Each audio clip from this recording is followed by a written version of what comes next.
Dan Sotraz, ACCA Council Member.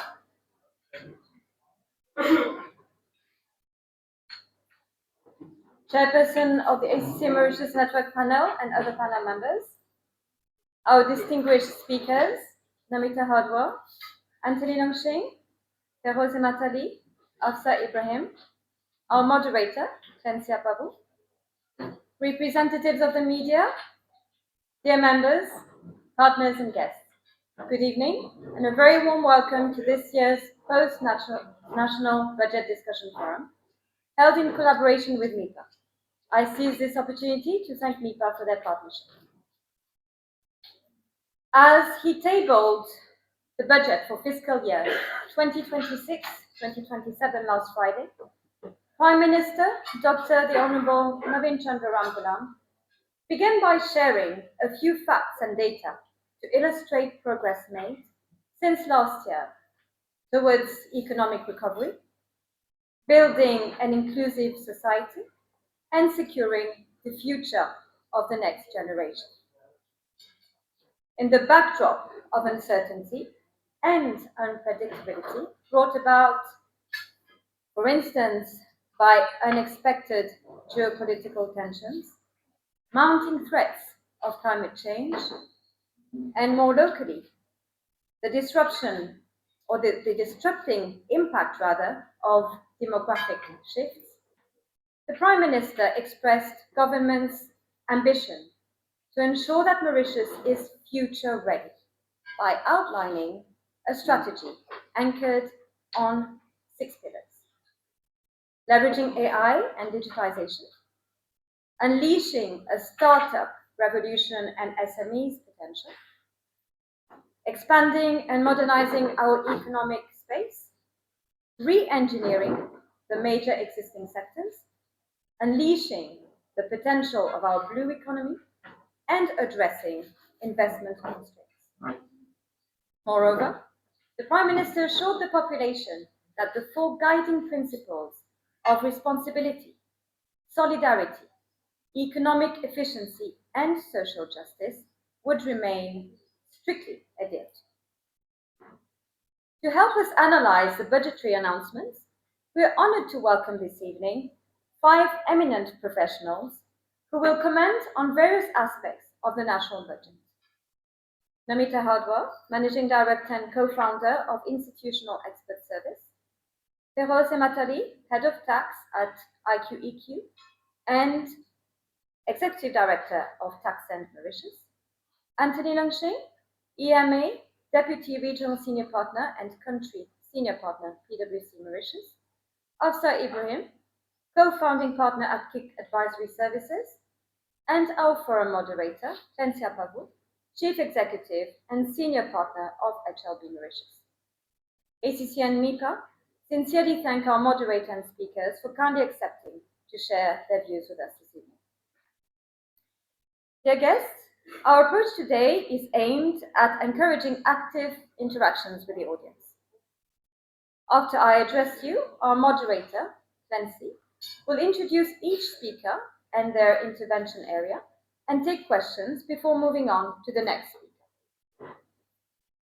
Dr. Ushad Subadar Agati, MIPA's first Vice Chairperson, will deliver the closing remarks.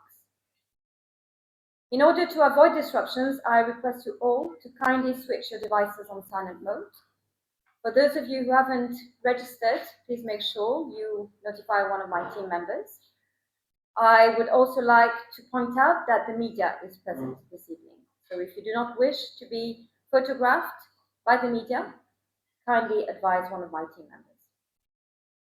We shall also take a short break during the session to allow for food service. Before handing over to our moderator, Clancy, please allow me to briefly introduce him to you. As mentioned earlier, Clancy is the Chief Executive and Senior Partner of HLB Mauritius, which specializes in finance, management, and development. He's a chartered accountant and member of both the ACCA and ICAW. He holds an MBA from Oxford University and a degree in computer science and data management. He's also a certified compliance manager from the Global Compliance Institute of Australia. HLB Mauritius is a member firm of the International Network of Accounting Firms and Business Advisors, HLB Global, with presence in more than 166 countries.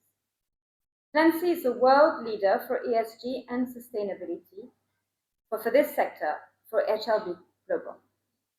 Clancy reckons 3 decades of experience in statutory audit, accountancy, advisory, taxation, M&A, and manifold practice works. He has served a term in office as president of Business Mauritius, ex-Mauritius Employers Federation, which is the apex body of the private sector in Mauritius. He has also served as a World Bank expert on the ROSC study responsible for the review, design, and implementation of the accountancy and audit profession in Mauritius, which has led to the setting up of MIPA, the MIUD, and the FOC. He currently sits on various boards of directors and several strategic committees in both the private and public sectors. He devotes a good amount of his time to social work, to not-for-profit organizations, and to NGOs, which focus on education and poverty alleviation in our country. During his leisure time, Clancy enjoys his passion as an artist, and he paints in oil and acrylic. For now, I invite Clancy to paint a more detailed picture of the budget to get the conversation going. I wish you all an insightful forum and interesting debate. Clancy, the floor is yours. Thank you.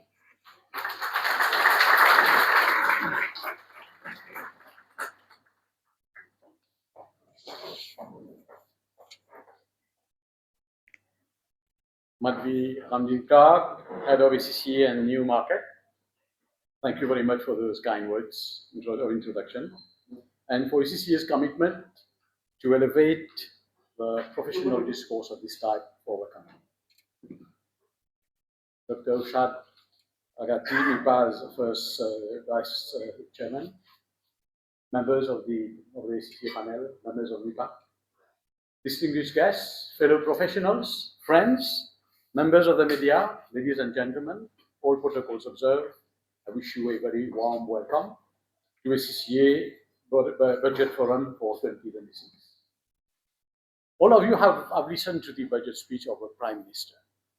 You will remember that when he started his speech, he made a quote from Clive Lewis. Clive Lewis is not a statesman, not an accountant, not an economist. Clive Lewis is a simple literary scholar.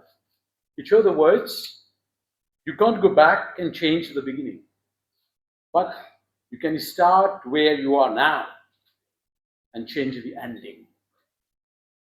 I think those words were very deliberate from our Prime Minister, because he has been framing the single most important context of this budget. Mauritius is a country which is in fiscal reconstruction, not fiscal comfort. Right at the outset, I will just let you know my personal perception is that this budget is not a budget of austerity. But at the same time, it is not a budget of excessive generosity. I'm happy that ACCA, MIPA, you organized with all the professionals who don't have ministers here. Right? I think it is a very good thing. We would have heard different stories. The numbers that we have do not put us in comfort, actually, as a nation.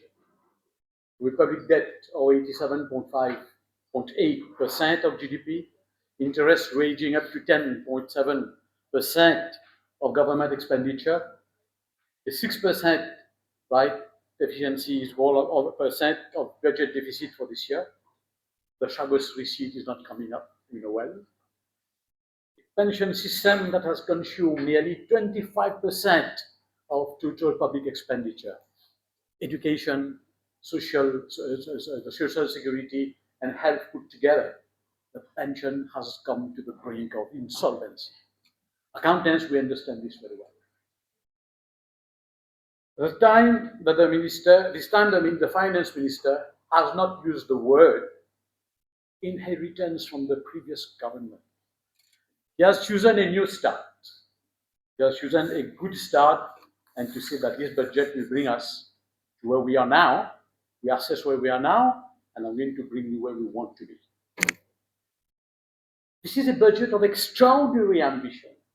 And I would even say over-ambitious. I'll give you a few examples. A budget which speaks of extra revolution, startup revolution, sorry. 50,000 Mauritians would be trained in artificial intelligence within 12 months.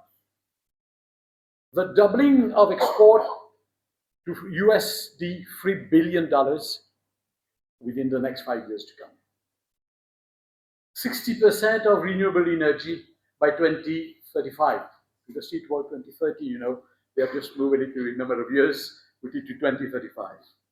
Fish production will be tripling over the next 3 years, transforming the port into a premier transshipment hub for Indian Ocean. The question that this forum this evening has to consider, has to grapple, is this. Can a government that is simultaneously managing fiscal consolidation, structural pension reform, social protection, and economic transformation on its agenda, deliver all at the same time? Can it do it in one budget, one single budget cycle? This is why, from my perception, this is an over-ambitious budget. The question is, what will be the trade-off between those strategies? What are the risks that will be there? What will be the sequencing in terms of choices in order to determine failures or success? This budget, we are accountants, we are financial professionals, we don't speak the language of politicians. Politicians will speak in a very smoother language than us, but there are tensions. And tonight, this evening, right, in this address, I just want to invoke with you the three main tensions that we see coming in. First is the fiscal discipline and social ambition. You know very well that the budget that has been prepared, the revenue that has been forecasted, includes the Chagos receipt that remain, we know well, contingent on foreign government ratification. If you remove the Chagos from the calculation, the arithmetics are going to shift materially.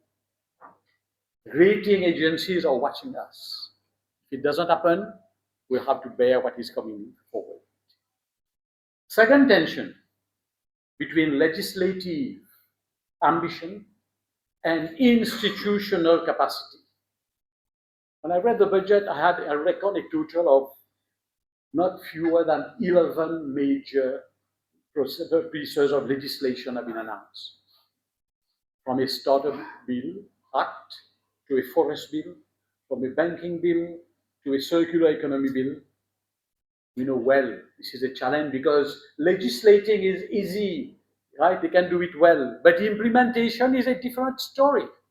So this is a challenge, and this is a tension which is going to affect our economy, because if there is only a list of measures that have been announced and there is no real implementation, there is no architecture to put them in place, we shall go as it has been for the last 20 years. The third one, and perhaps most important for the audience, is the tension between the short-term imperative of purchasing power protection for vulnerable citizens and the long-term structural imperative of building an economy that no longer requires the state to subsidize basic consumption from borrowed money. Then we have the pension reform. I think when you look at it, this is the structurally most significant policy decision in this budget. I think the Prime Minister has been bold in coming into that because it is no longer sustainable. It is on the brink of insolvency, we know very well. But the problem is that there has been a complete lack of communication. Right? I was talking to Tony before, and I said, Tony, have you been able to make the calculations of the 14,000? Where did he get that?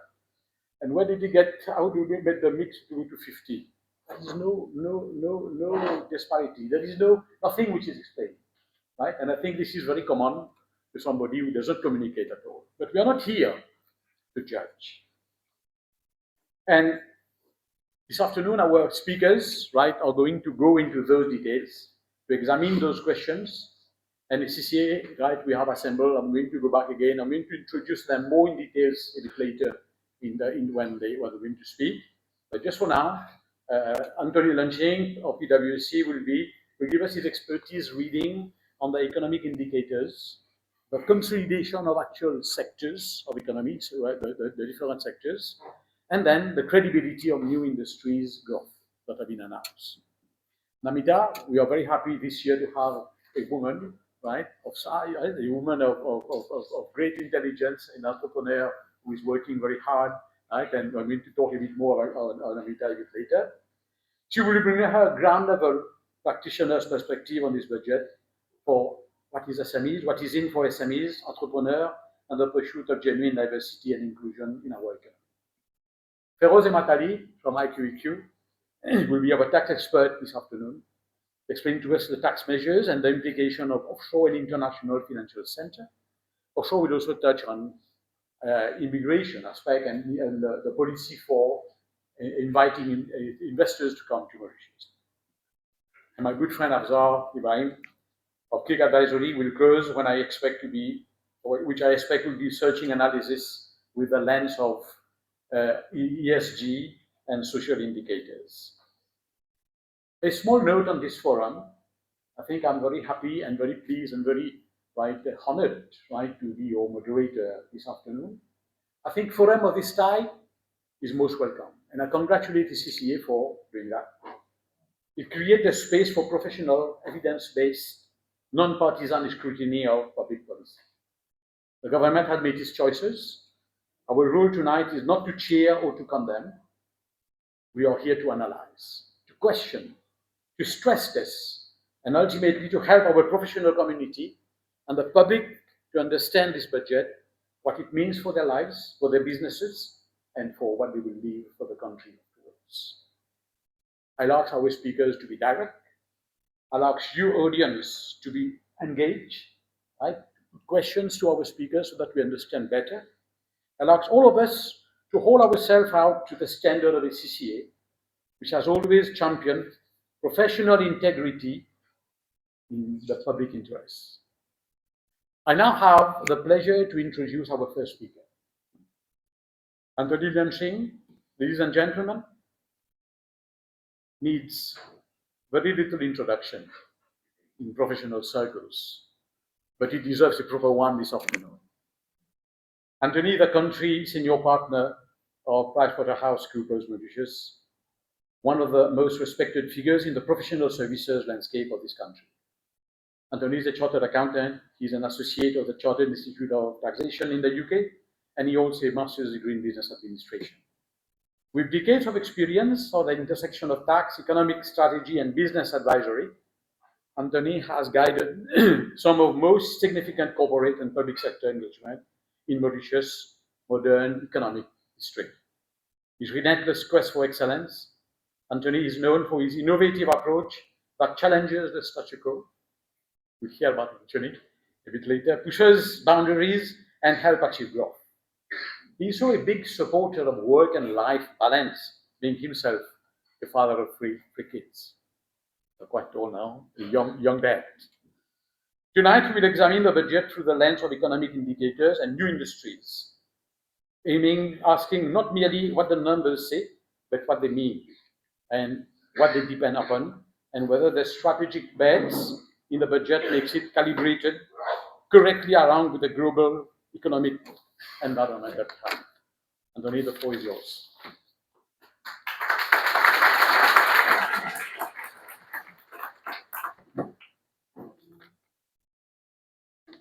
Well, thank you, Clancy. Thank you, Mipa. Thank you, ACCA, for this invitation.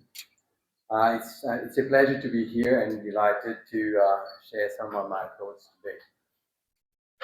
Clancy outlined a little bit about the economic scene and some of the challenges that the country is facing.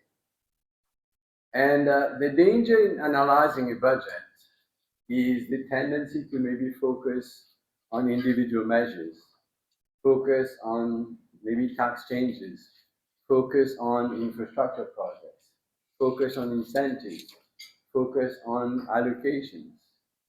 And we lose track a little bit about the bigger picture. So for me today, what I'd like to do is to really step back from that budget. And one theme that really stands out for me, it's really about the economy transitioning and essentially moving from a state of stabilization when the last government took over to a state of transformation, where essentially in this budget it talks about future ready economy and to really see that transition coming. And the purpose of my talk will be really to assess how realistic these transformation will be. And I look at it from three lenses. One is to really understand the current state of economic affairs. Secondly, to look at how the traditional sectors are evolving or are being enhanced. And thirdly, we look at the new emerging sectors. So this is how I would structure my discussions. And I think the big question I'll put throughout this talk is not necessarily whether those measures are sensible or not, because I think most of the measures are indeed sensible. What I like to push the discussion a little bit further to really assess whether the scale of the investment or the measures announced really matches the country's ambition. So this is what I like to put that into context. So if I take the first one, how did the country fare so far? What we see is that if we see the headline indicators, we can see the economy grew by 3%. Unemployment was contained to about 5.7%. Inflation, 3.7%, although it's creeping up. GDP is still a key challenge, but is on a good trajectory. So if we look at these headline indicators, there may be a feeling of stabilization.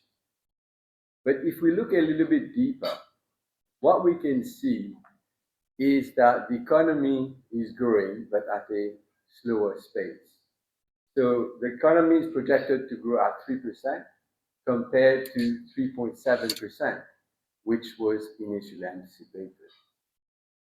What that means for public finances. So if you look at public finances, the first impact is on revenue. Combination of both situation and slowdown. If you look at last year, 20 billion rupees of less revenue.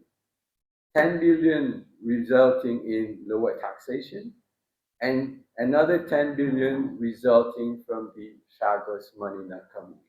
So 20 billion rupee shortfall on the revenue side. And if you look at the expenditure side, I think in light of these current circumstances, the government did quite well in terms of containing expenditure and refrain from spending. They did a saving of 5 billion rupees on recurrent expenditure compared to what was initially anticipated.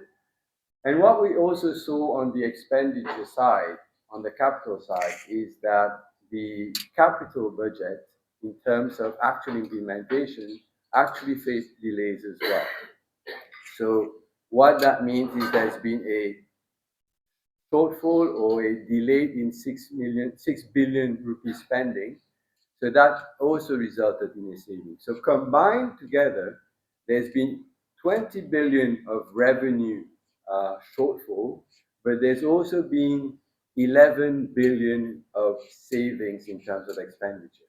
So that means overall, there's been a 9 billion rupee deterioration in the forecast number for 2025-26.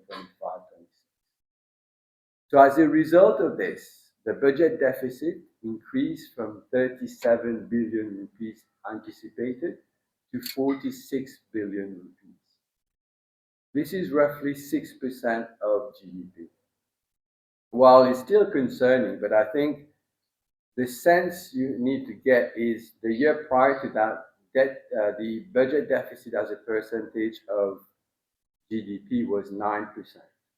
So despite the shortfall in Chagos, despite the shortfall in revenues in tax collection, the budget deficit actually moved in the good trajectory. So this is what the economy is at the moment. And if we look forward, how does the budget now prepare going forward? I think it's very ambitious, as Clancy shared earlier. It's anticipating 15 billion of reduction in budget deficit. Yes, 15 billion rupees. And how they're going to achieve that is a bit of reliance on the growth. Revenue to increase by 30 billion rupees. So that's a massive increase from prior. 20 billion of that is coming from tax receipt. So whether that's feasible and realizable or not. And another 10 billion, 20 billion from tax receipt and 10 billion from the Chagos. So I'll discuss whether these are realistic or not. And on an expenditure side, it's increasing by 10 billion compared to prior year, most of it from public servant wages, and also interest costs is becoming a major component, as Clancy highlighted earlier. So that's increasing to 30 billion rupees per year. So 1 in every 8 rupees being collected is now being used to service debt. So what we're seeing for next year is, yes, there's been that increase in expenditure, but also an increase in capital expenditure as well. So the combined effect is that government is anticipating revenue to exceed costs by 15 billion. And that's how the budget deficit will reduce from 46 billion rupees to 31 billion rupees. So that's how the mathematics works. But whether that's realizable or not is another matter. And this budget would really depend upon growth. So if you see growth, what's driving growth? I think that's the subject I'm going to talk about in a bit. Growth from traditional sectors, are the measures good enough to continue growth in those traditional sectors? And is growth enough in those new sectors? So this is what I'm going to talk about. But I think the biggest thing is the uncertainty around the 10 billion rupees in terms of the Chagos fund as well. We've seen the resignation of the Prime Minister in the UK, and that puts question mark over the receipt of that Chagos. So I think in terms of the realistic, these are the matters there. I think I won't touch on that, but on public finances, and my fellow panelists will cover this later, is on pension. I think, there's been a lot of discussion about pension and about the reforms, but if you look at how those pensions reforms and the mean testing, what their impact is on public finances, it's not only, but it's 10% of that pension cost. So arising from that pension reforms, pension is going to decrease from approximately 63 billion rupees to 57. So 6 billion rupees down. It's still 6 billion, and I understand that the 6 billion who is not going to get is impacted, but pension, despite this reform, continues to be the biggest component of public expenditure.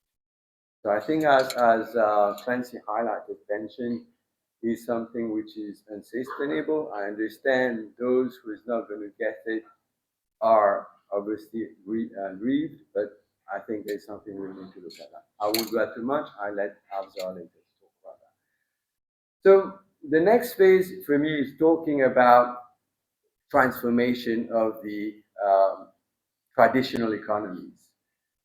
The Prime Minister and Minister of Finance talked about the future economy being built on the foundation of the traditional, on today's economy. So it's not really, the budget is not disregarding the traditional industries, and it's looking to modernize those sectors to increase income, to increase employment, and to also increase investment. And if I look at the first sector, which is financial services, some of the measures that's been announced there is around stablecoin, tokenization, introduction. They're talking about QDMTT, some refinements in QDMTT. They're talking about captive insurance, extension of tax holidays. We're talking about partial exemptions for investment managers. Nothing too new there. And what we're seeing is that in the financial center, with the amendments to the Banking Act, with the mutual valuation, the danger is that it's moving a lot towards aligning to international standards and increasing international compliance. So the challenge for financial services is around compliance does not drive growth. And I think we've talked for years about the need to move up the value chain. And I think for me, that's what's probably missing a little bit in this budget. There were previous measures around fund managers, around private wealth, around family offices, and we're not really building on what was there before. So for me, probably if we continue to market these schemes to try and attract talent in those sectors would be some good things. And then if we look at the next sector, I think we're looking at tourism. Tourism has been performing well. 1.4 million tourists are coming to Mauritius. So that sector is performing, and more money is being poured towards the modernization of the airport facilities. I think around 2.7 billion rupees being put there for digital platform, for e-gates. And the other thing in terms of tourism, it's not much there in terms of other measures. The only thing that I can see was around the reduction of allowances in terms of hotels from 35% to 15%. What that really trying to do is, given the buoyancy of the tourism industry, that reduction is going to lead to higher taxable income for the hotels and higher government taxes for the industry. I think the biggest challenge for the tourism sector is not necessarily about volumes. I think we're getting more tourists. It's more about the quality of the tourism. It's about increasing the spend as opposed to increasing the volume. And I think one of the missed maybe in the budget is to see how we can tap in that higher spend premium market. I think in the past we talked about medical tourism, we talked about wellness tourism, we talked about maybe sport tourism, which can generate higher spend per person or per tourist coming in. So I think these are the things that could have been looked in the tourism sector. Manufacturing, we talked about the budget measures around a new industrial bill. They talk about the 45% investment tax credit for investment or acquisition of patent, plants, and AI. And they also talked, as Clancy said, about doubling the export from $1.5 billion to $3 billion. Is that realistic? I think when we talk to manufacturers, it's not about tax incentives. I think when you talk about manufacturers, they talk about real blockers. They talk about labor shortage, they talk about energy, they talk about logistics, they talk about access to markets.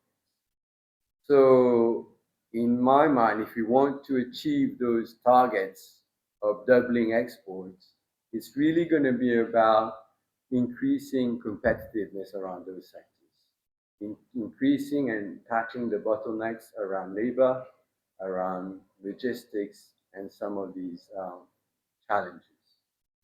Finally, in terms of the existing market, is in terms of infrastructure.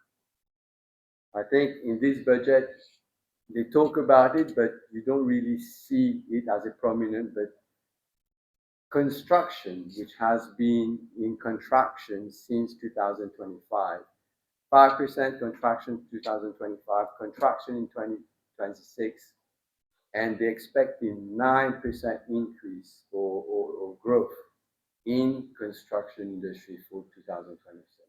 So that's going to be a key driver of economic growth as well. And if you look at some of the things that is embedded in there, sometimes you may question whether this would happen. I think there's M4, which is the East Motorway, 2 billion rupees. There's 2 billion rupees around social housing. There's the famous Rivière des Anguilles Dam, 1.3 billion rupees. So all these are still in there and are expected to be spent in the next financial fiscal year. So for me, the big risk, and we've already seen in the last year about delayed in implementation of capital projects. So if the growth is to be achieved, we need to focus on the implementation and the execution of those traditions. Then if I were to move in terms of building the new economy, which is the last bit, when I look at building the new economy, we talked about AI. AI, Clancy touched on government plans, 50,000 Mauritians, 8,000 teachers to be educated, 12,000 grade 9 students trained for AI tools, 5,000 public officers, and a national AI learning platform, 25 million rupees. But the big question here again, does the scale of the investment matches the scale of the ambition? And there's questions there. What difference would those 50, how much difference, not what difference, how much difference can 50,000 people? Or how much can 25 million impact? I think one of the things that it does, the budget is training, and I think there's a lot going on, but little is done in terms of trying to increase adoption in the private sector. So I think more can be done there. Maybe things around trying to promote AI productivity incentive schemes. What I mean that is, for example, there's that investment tax credit that you would get if you do AI investment. So maybe if you do a normal AI investment, you get 45%. But if you do an AI investment where you can show and demonstrate there is tangible efficiency gain and you can measure that, you get double the amount. So there are things that can be done that pushes more than just kind of buying, but also adoption and actual productivity gain. And same for AI adoption. So these are the things that can be done. If you look at these, next one where we talked about is about innovation strategies. I think that the foundation is laid there in terms of the new Startup Act, the Startup Council, the 10-year tax holiday, and 500,000 rupees in terms of scholarship for university projects. So I think all these are good foundations.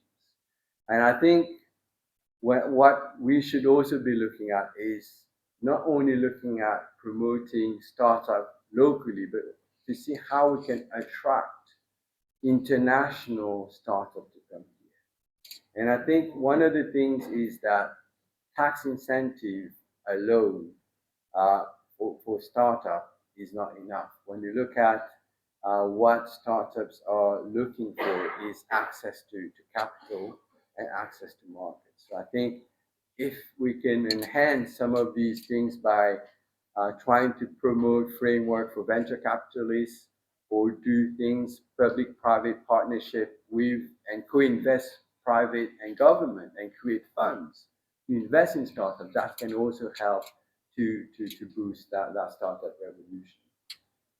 And lastly, in terms of the blue economy, a lot has been said around the aquaculture, around the island container terminal, around research also there. So again, the blue economy for me is the most unexploited area, and I think where it can have a lot of potential. And one of the things where it can also be enhanced is around trying to move government from being an operator to being an enabler. And what I mean by that is trying to develop concession type based PPP, where government would be given exploitation rights to explore some of our marine area, maybe around seaweed or biotech marine, or around offshore renewable and things like that can be developed. I think, we can enhance some of the things that's been done there.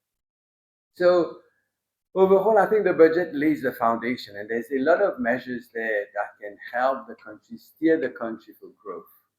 And I think we need, as private sector, to be participate to those measures and really help drive some of these measures and help the country transition from one of stabilization to one of transformation. But it will take time. I think Clancy put it in perspective.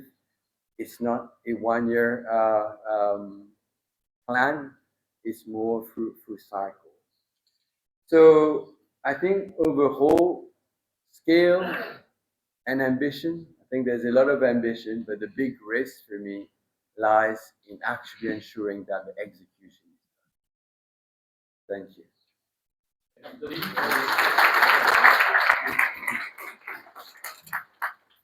So the first question for you, and then I leave the floor, right, to the questions. I'd like to come back on the question of the AI and digital as an economic pillar. It's a bit the ambitious pillar the government is looking at.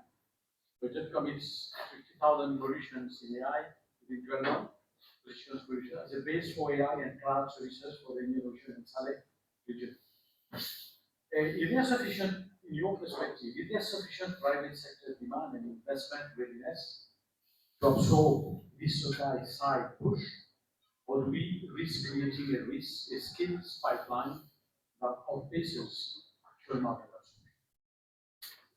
No, I think, let's say, I think what we're seeing at the moment is that, the domestic market is still at its early stage of AI adoption.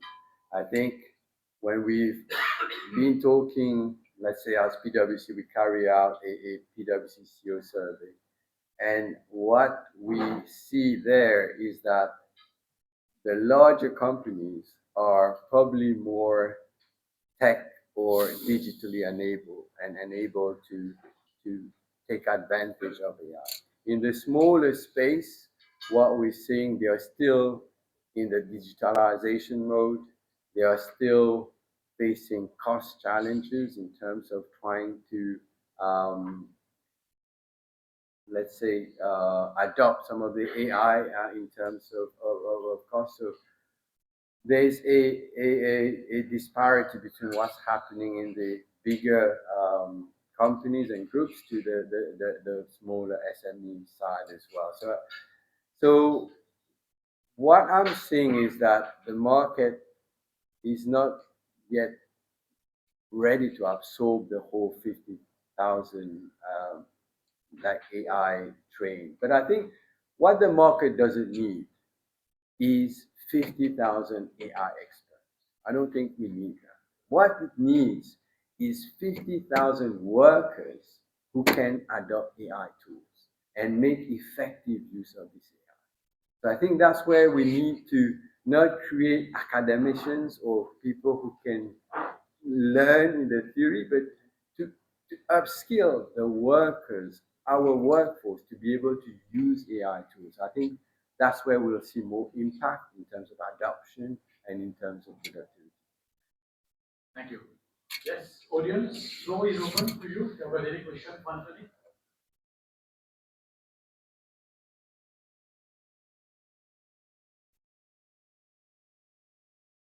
Yes. So Amjin. Thank you very much. Thank you very much, Nancy. I use not the question really, just a remark that I'm making. I see that we are focusing on 1 year when the government is preparing a medium-term budget, whereby it shows its statistical outlook over the next 3 years. I would like to know whether we have made that thinking in this 1 year and the 3-year progression that we have. Thank you very much. You know, I think each government looks at it on a yearly cycle. Although the capital budgeting is typically done on a longer term basis, but the budget tends to be on an annualized basis. So it's a balancing act to look at, longer capital projects, which you can do, but maybe for more AI, less tangible, it's a little bit more difficult to have a longer term view because it's more difficult to assess, progress and effectiveness. While capital budget, you can see the project has come to 20-30% completion, you can monitor it over time. But for like AI skills, yeah, maybe you can say, okay, 20 out of this 50 have been trained, but how much return have you got and how do you monitor this? It's more difficult to get that longer term. That's the challenge that many governments Any other question? Let's get one question in the back, please.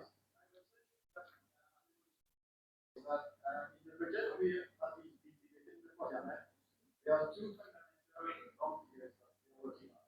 First is the Chagos 10 billion and 10.6 in the next year. And the second is the pension. So we're talking about investment of 2 billion in X, 3 billion in X, 4 billion in Y, and they're all debating on that, and we're going to have to implement that. In the context that we need to others, and there's a lack of communication. I'm doubtful about any of these to be achieved, or it will be achieved.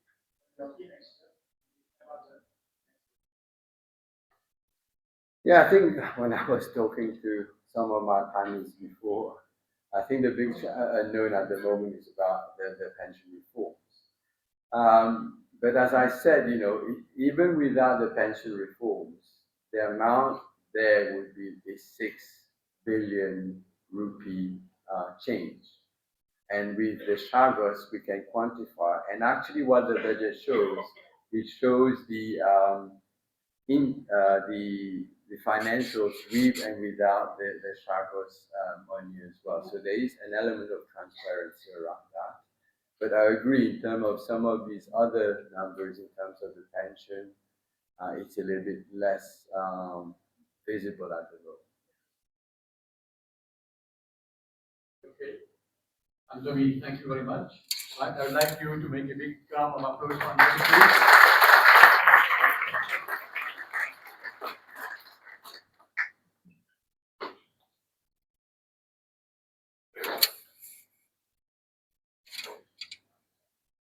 If Anthony has given us a view from 30,000 feet, our second speaker brings us down to ground level, to where the real economy lives and breathes. I have the pleasure to introduce to you Mrs. Namita Jagannath Hadua, CSK, the founder and managing director of Institutional Expert Services, and one of the most compelling voices in Mauritius on the subject of entrepreneurship, women in business, and institutional reform. The CSK, Commander of the Order of the Star and Key of the Indian Ocean, that follows her name is not merely a decoration, ladies and gentlemen. It is a recognition of the Republic, of the contribution she has made to this country's professional and social fabric. Holder of a BSc Honours in Management and an MSc in HR, distinction with gold medalist, she is equally the recipient of National Excellence Award for HR Leadership in Mauritius and the Africa Women's Leadership Award of CMO Asia. She was the president of the Mauritius Chamber of Commerce and Industry, and she has served at the MCCI Council for past 6 years. Namita was also the president of the Association Mauritienne des Femmes Chefs d'Entreprise. She has served as a board member of Business Mauritius and as a member of the University of Mauritius Senate. Pleasure to welcome you, Namita. The floor is yours.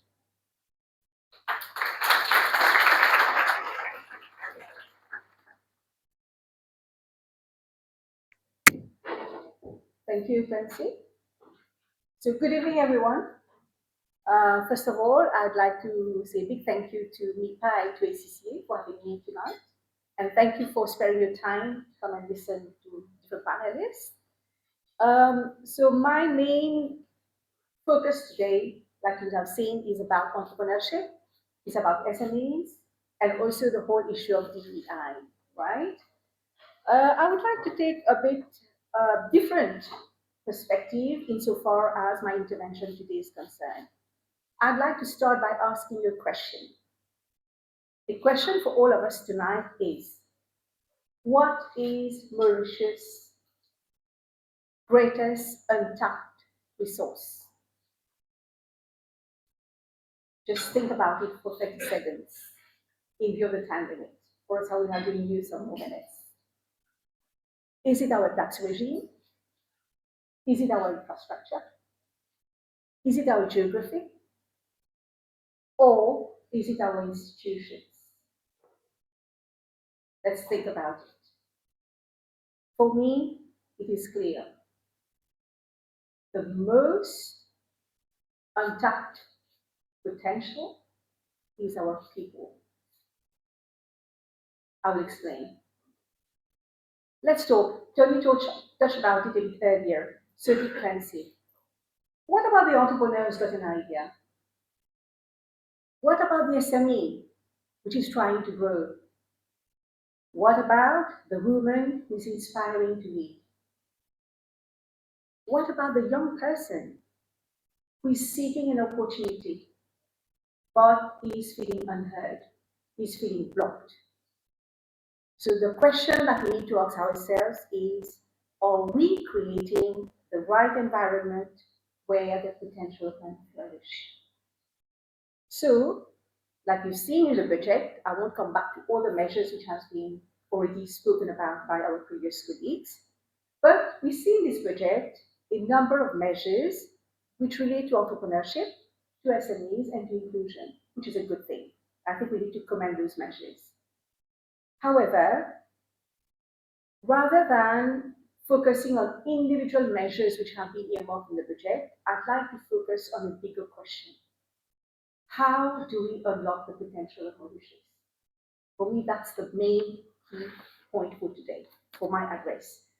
So right now, like we've heard earlier, our fellow speakers have already mentioned it, we are at crossroads. Today, let's make no mistake, we are facing labor shortages. We are facing the issue of skill mismatches. We are facing an aging population. We are facing a global competition for talent with all the brain drain that's happening. In most of the sectors, you are much more well-placed to know it than myself, probably. We're facing this whole issue of AI and technical disruption, right? And fundamentally, we're also facing productivity challenges. Yet, we also have enormous opportunities, don't we? So my proposition for tonight, when we're examining the budget, is Mauritius has an untapped potential problem. Think about it for a few seconds. So I'd like to focus my intervention tonight on 3 gaps that I believe personally is holding Mauritius back. First is the entrepreneurship gap. Too few high growth enterprises. I'll elaborate more in a bit. My second focus is on the SME growth gap. And my third one would be about the inclusion gap. Too much talent remains underutilized. So we focus one by one. For me, honestly, where we need to focus is the future of Mauritius will depend on how effectively we close these three gaps. So let me turn to the first gap, the entrepreneurship gap. The budget, like we've said, we just mentioned, has got some commendable measures, which we'd like to highlight. It speaks about a Startup Act. It speaks about the 10-year tax holiday for startups, very good measure. It speaks about the accelerator scheme. It talks about innovation scholarships, we've heard that. It also talks about the Kodor Startup Hub. These are positive measures, and we welcome such measures, definitely at the level of SMEs. But they raise an important question. Are we building programs, or are we building an ecosystem? Are we building a culture where entrepreneurship is encouraged? These measures are definitely sine qua non, the fundamentals. However, are they sufficient enough to build that culture of entrepreneurship? Question for us to be answered. I'd like now to just, I did some homework just to compare on what others have done. Like we say, benchmarking in life is very important, right? So in life, we should not reinvent the wheel, right? It is important to benchmark with other countries and learn from what they've done so that we don't have to put resources where we could have used them alternatively. So you will say we are always comparing ourselves to Singapore. I'd like to share a personal story. I was with the airlines. That was my first job. And I was traveling to Singapore when, in those days, was Singapore, we had Mauritians going to Singapore for shopping and coming and selling here. I was with the airlines, I can testify that. And when you saw Singapore in those days, that was more than 25 years back. And now, we all know what we're talking about. So they started à pied d'égalité, comme on dit en français plus ou moins, but see the leapfrogging that we've done. So it's not cliche to compare with Singapore. I'm speaking out of experience because I've seen that with my own eyes and mesmerized from what we see now. So Singapore didn't become a global innovation hub just because of tax incentives, right? It built an ecosystem around the whole issue of entrepreneurship. It focused on access to funding, which is extremely important. I think we did raise that a bit earlier. But more importantly, there was a system of mentorship. There was focus on skills development, but not in an ad hoc way. There was a structured and a long-sighted view of skills development. There was also institutionalization of support.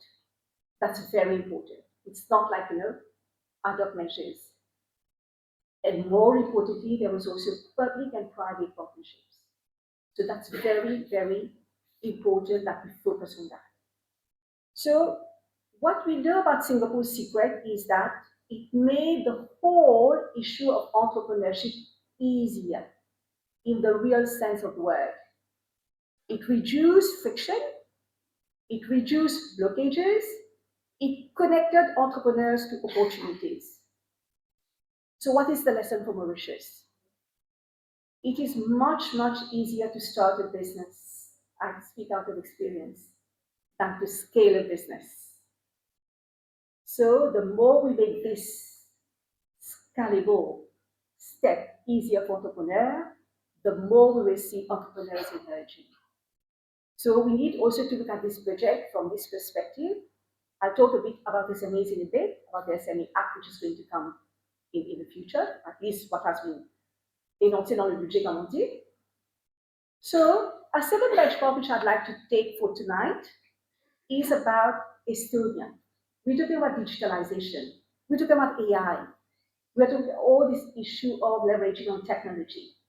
Estonia has got a population which is about the same as Mauritius, 1.4 million. Very similar to us. Yet, Estonia became one of Europe's most entrepreneurial economies. Why? Let's ask ourselves this question. Because it adopted a simple philosophy. Think global from day one. So we don't stay insular. We don't stay captive to our own shores. So that's very important. It started by digital-first government. We all know Estonia is one of the benchmarks in terms of facility in terms of getting your permits and so on. Fast registration of businesses done very, very swiftly. Also very important is it has an innovation-friendly environment. And it started getting an international mindset. So again, what's the lesson for Mauritius? Small countries succeed when they think global from the very beginning. If we don't have this mindset of, looking at scaling up, we will just be continuing, reduced to the four shores of Mauritius. So that's, for me, something that SMEs, entrepreneurship, when we have this mindset, we need from day one to think in the short term, yes, medium term, but also the longer term, what do we want to achieve? So my question is, when even in the budget, when we're looking at those measures, the focus should be how we support the whole culture, the whole ecosystem of entrepreneurship, so that we are not only looking at the domestic market, but we are looking at the regional and by extrapolation, also the African market. So like we said, what does Singapore and Australia have in common? Nothing much. Different histories, different geographies, different cultures, but yet they focus on capital, on talent, on mentorship, on innovation, and more importantly, on regional and global markets. So again, tax incentives, I think Tony, you mentioned it a bit earlier, tax incentives attract entrepreneurs, but ecosystems create entrepreneurs. Let's reflect on that. So the creation of a culture of entrepreneuriat would require something different. So the panoply of measures, très salutaire, many of them, but we need to have them in a framework, which looks more than year by year. I think you did put a question, somebody from this table a bit earlier. So it has to have a longer, medium term to longer term vision. What we want this culture of entrepreneurship to yield in the future. Now, my other point that I really wanted to bring up tonight, before I go to gap number 2, is the real challenge, like I mentioned, is about scalable businesses, regional champions, and more globally competitive companies. So build in Mauritius, scale in Africa, and global competition, compete globally. I know it might be a tall order, but probably this is where we need to put our mind frame as entrepreneurs. So let me now turn to gap number 2, like I mentioned a bit earlier. So this is the SME growth gap. SMEs, like Clancy you mentioned earlier, are the backbone of the economy. They contribute roughly to 42% of Mauritian GDP and provide employment for 1 out of every 2 workers almost. So very important pillar, isn't it? They are responsible for half our economy and half our jobs, like I mentioned. If this is not a business imperative to support them, then I would wonder what is, right? For me, this project, when we look at it, I mentioned it earlier, introduces the SME bill, the single digital platform, talks about better visibility of support schemes. These are very positive measures. But again, let's ask ourselves a difficult question. Are we, again, helping SMEs to survive, ou tirer la tête en dehors de l'eau, or are we helping them to scale up? This is where the focus needs to be. Let's talk about the crude reality. You say from 33,000 pieds d'altitude to grassroots, on the tarmac, again. Financing. Most SMEs face the issue of access to finance. They know where the finance exists, but access to finance is the major issue. Common barriers. I've been, as you mentioned, I was also the president of LAMFCE. Common barriers, simple things, collateral requirements that banks would ask, high borrowing cost, risk-averse lending practices. When you go to banks, I've met people, entrepreneurs, at the very grassroots, and this has been major learning for me as well. That was almost a decade ago when somebody, a woman who wanted to be an entrepreneur, even the challenge of going to the bank would give her sleepless nights. Just imagine, right? So are we creating that ecosystem where, it's safe? That's another question. And also, like I think Tony mentioned that, very limited alternative financing options, right? What about venture capitals? What about peer-to-peer lending? What about private partnerships? I mean, so many other structures that we need to see what others are doing well and which we can also learn from them and implement here. So really the challenge very often is not really finding finance, but access to finance. So again, what do successful SME economies, like I call them, do differently? They focus on three things: access to finance, access to capability, and access to markets. Three things that we really need to get it right if we want the whole SME sector to grow up. The best SME policies help businesses scale, not simply survive, like I mentioned earlier. Now I'd like to come back to gap number 3, which is the inclusion gap. The budget introduces 25% of female representation on paralegal boards, talks about the women incubator, talks about the She Invents program, and also very importantly, after beaucoup de militantisme, removal of spousal consent when we require those, which was a major impediment. These are meaningful and progressive steps, but representation alone is not enough. We need to move beyond representation. What I mean by that? The real question is not about how many women there are on boards. The question is, are women really participating fully in the economic life? Are women leading? Are women innovating? Are women creating businesses? A seat at the table is important, but a voice at the table is transformative. This is a very powerful message, which probably I'd like to repeat. A seat at the table is important, but a voice at the table is transformative. I think most of you know there is a saying in Africa which says, when we educate a man, we educate a person. When we educate a woman, we educate a society. No gender bias, but I'm just quoting what Africa says.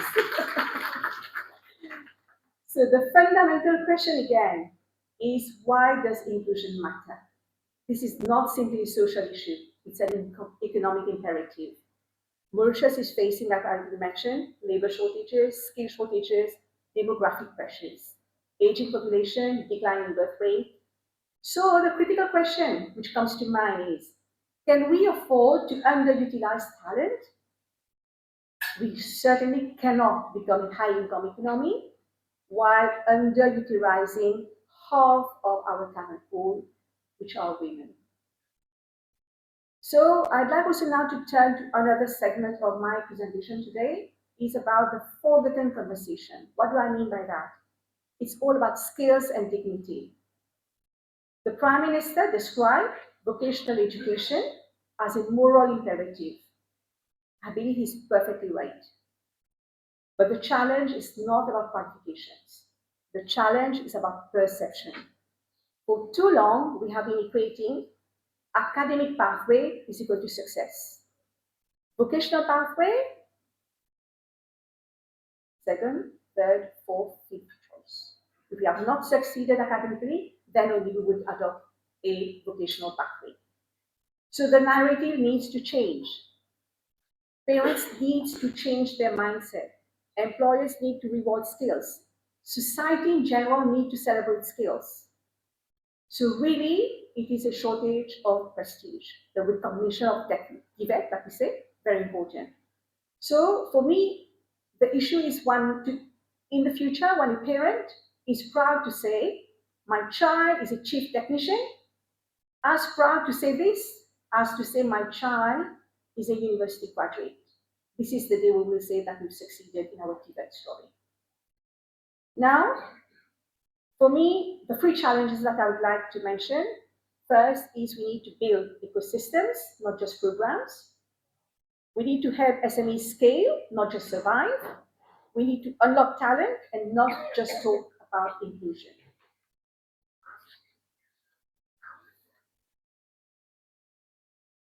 So Didier is saying, Madam Speaker, sir, I heard that.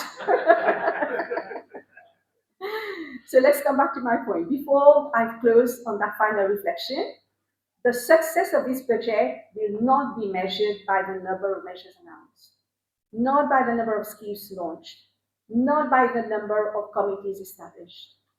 It will be measured by businesses created, SMEs scaled up, jobs generated, women leading, and young people finding opportunity. My final message is Mauritius has got an untapped potential. The entrepreneur with the idea, the SME owner with ambition, and the woman with the leadership potential. I thank you for your attention.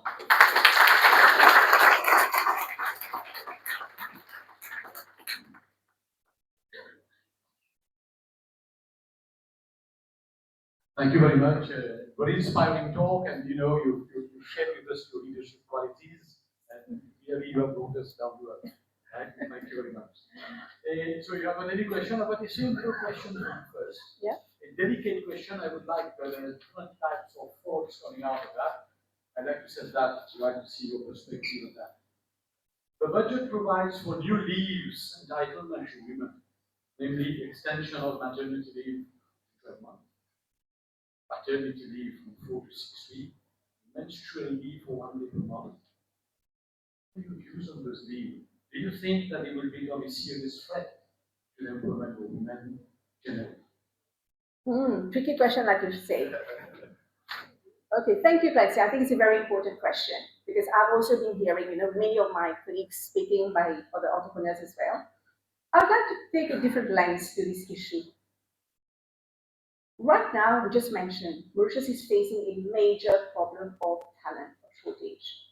The issue for me would be, can we afford not to have women on board?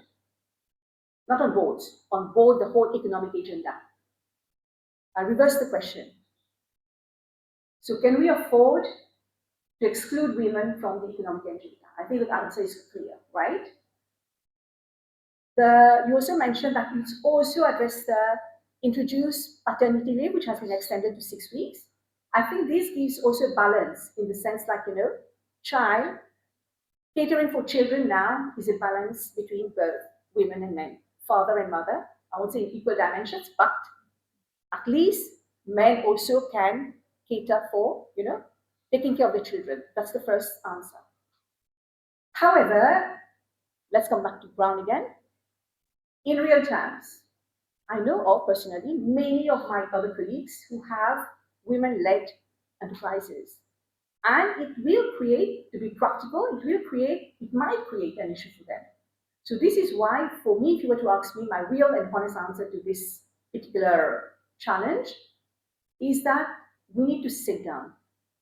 We cannot just take, a quick decision like that. We need to sit down whilst we are coming with this particular measure, but also give supportive, des mesures d'accompagnement, like we say, measures of support for specific enterprises which are facing issues. Coming to my mind right now, some people are unemployed. You could have a register of unemployed people in different specialities where you keep them, and if they need to reinforce, a bit like at one moment in time, I know the SME Mauritius had. Do you remember this young graduate program, whatever? So along those lines, we could also look at a bit similar to people with skills as well, have a pool, and if ever these SMEs need renfort when their people have gone on maternity leave or whatever, could come from this pool. This is what comes to my mind right now. Thank you very much. Any other question from the audience? Please.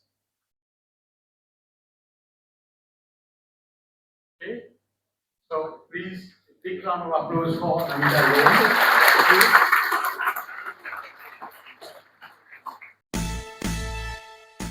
I'm going to introduce our third speaker this evening. I have the pleasure to welcome you back, and our third speaker is Feroz Ematali, Head of Tax at IQEQ. one of the foremost global fund and global service providers with significant operations here in Mauritius. Feroz is a chartered accountant and he sits on MIPA, practicing certificate panel as an assessor.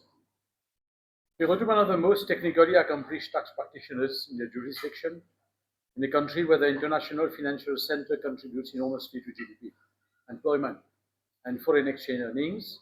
The quality of tax policy and regulatory design is not an abstract concern for him. Feroz is involved in business development, focusing on outbound Chinese investment into Africa by promoting Mauritius. He chairs the IQEQ Employee Welfare Committee, which comprises of charity, health, environment, sport, and social commitment. Tonight, Feroz will bring us into an examination of tax regime, offshore sector, and what is in there for foreign investment promotion. He will assess the new banking legislation framework, digital finance and virtual asset for us.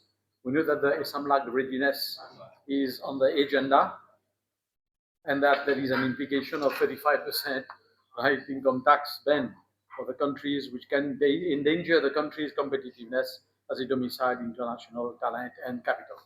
Feroz, welcome please. Floor is for you.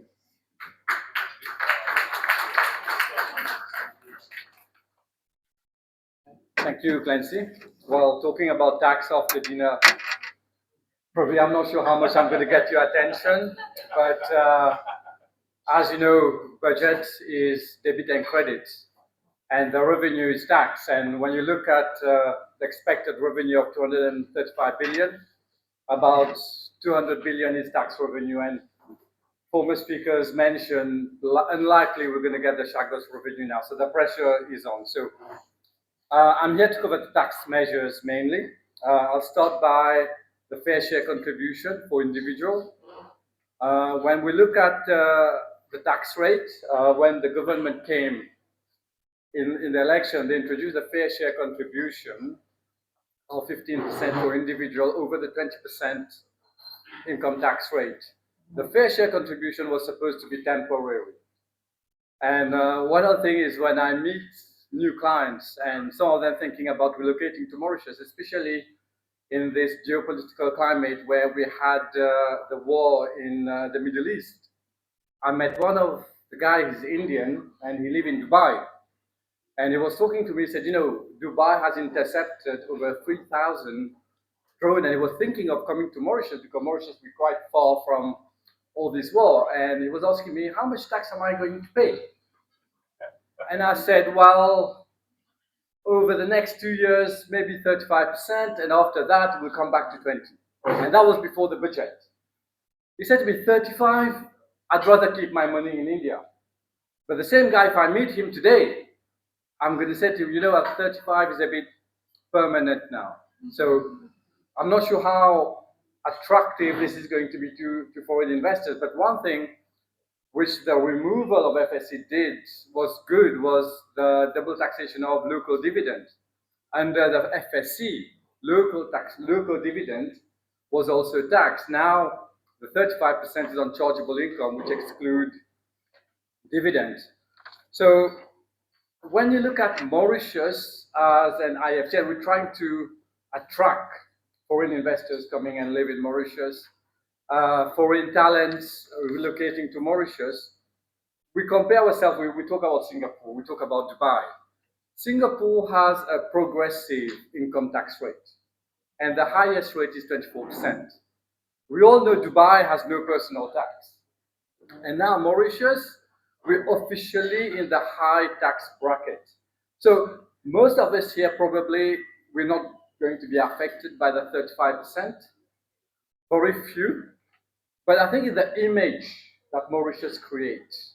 When people think of relocating to Mauritius, especially expat, we know the packages that expats get. And when they think of 35%, that's a lot. And on one side, the budget talks about EDB streamlining the measures, the process to attract foreign talents. But on the other hand, you know, they've increased the wages for the occupational permit from 30 to 50,000 Mauritian rupees. So on one side, it's difficult enough as it is to attract foreign talents coming to Mauritius on the high bracket, but even where Mauritius we have brain drain, and we're trying to bring people from abroad. Now, even at junior level, and the brain drain is really at junior, senior level. And now, where the 30,000 was quite a nice figure to have, now it's gone to 50. So the FSC, like I said, you know, it was going to be here for 2 years, but is the 35% going to stay? Probably for another 3 years. After 3 years, God knows what's going to happen. We talk also of corporate climate levy. Corporate climate levy, as it is, domestic company pays 15%, 2% CSR, 2% corporate climate levy, 5% fair share contribution. You just keep going up. But for global business, when corporate climate levy was introduced, it came as a shock to all of us. For those who know global business, you know, we have holding companies in Mauritius, we have fund managers. In one hand, we talk about bringing substance to Mauritius, but we all know the reality. These global business companies, they will do one board meetings, maybe quarterly board meetings, but they're not really here to pollute the environment. You understand, local domestic companies. So corporate climate levy, when it was introduced, and it was levied on global business as well. But the good thing was corporate climate levy is a tax, and it was allowed to be offset against foreign tax credit. So all these structures that we have in Mauritius, they have foreign dividend by million. It's taxed at 15%. You have 2% corporate climate levy, but the foreign tax credit would offset the corporate climate levy. Now, in this budget, what is mentioned that the actual foreign tax credit will not be allowed to be offset against corporate climate levy. So what does this mean? You have a holding company in Mauritius getting millions of dollars of dividends, say, from India. Before, proudly we would say, you know, dividend is taxed in Mauritius, but you get foreign tax credit, you don't pay any tax. Then you upstream, there's no withholding tax. But today, the 15% corporate tax is offset against foreign tax credit. But what happened to the 2%? Today, if we go and tell our investors, you have to pay 2% on your foreign dividend, where Singapore does not levy foreign tax on foreign dividend. If foreign dividend has already been subject to tax, you don't get tax in Singapore. We look at Dubai. Again, Dubai does not tax foreign dividend where you have participation exemption. What this means is if you own 5% shareholding over a period of 12 years, and that foreign company has already been taxed at a minimum of 9%, you don't get taxed in Dubai. So if we said our main competitors are Singapore and Dubai, I mean, we're not even talking about India IFSC. Where does this position us as an IFSC? Of course, we have a thing that under the DTA, we could get credit for the CCR levy, but I think the intention of the legislator here is to tax CCR levy, is to tax dividend, is to tax foreign income on the CCR levy. So there's an argument that we could go on the DTA, but whether the MRA will challenge this another question. So another measure when we look at again offshore and global business, management companies plays a big role in bringing business to Mauritius. For those who doesn't know, we spend a lot of money doing business development. We travel around the world to go and attract foreign investors coming to Mauritius. Not every time that we travel, we get business. We have to travel, follow up, and spend years before we get new business, and it's becoming more competitive. Now, management companies, when we bill to global business companies, historically it was zero rated. What this means is the GBC, they get an invoice with the fees and zero rated VAT.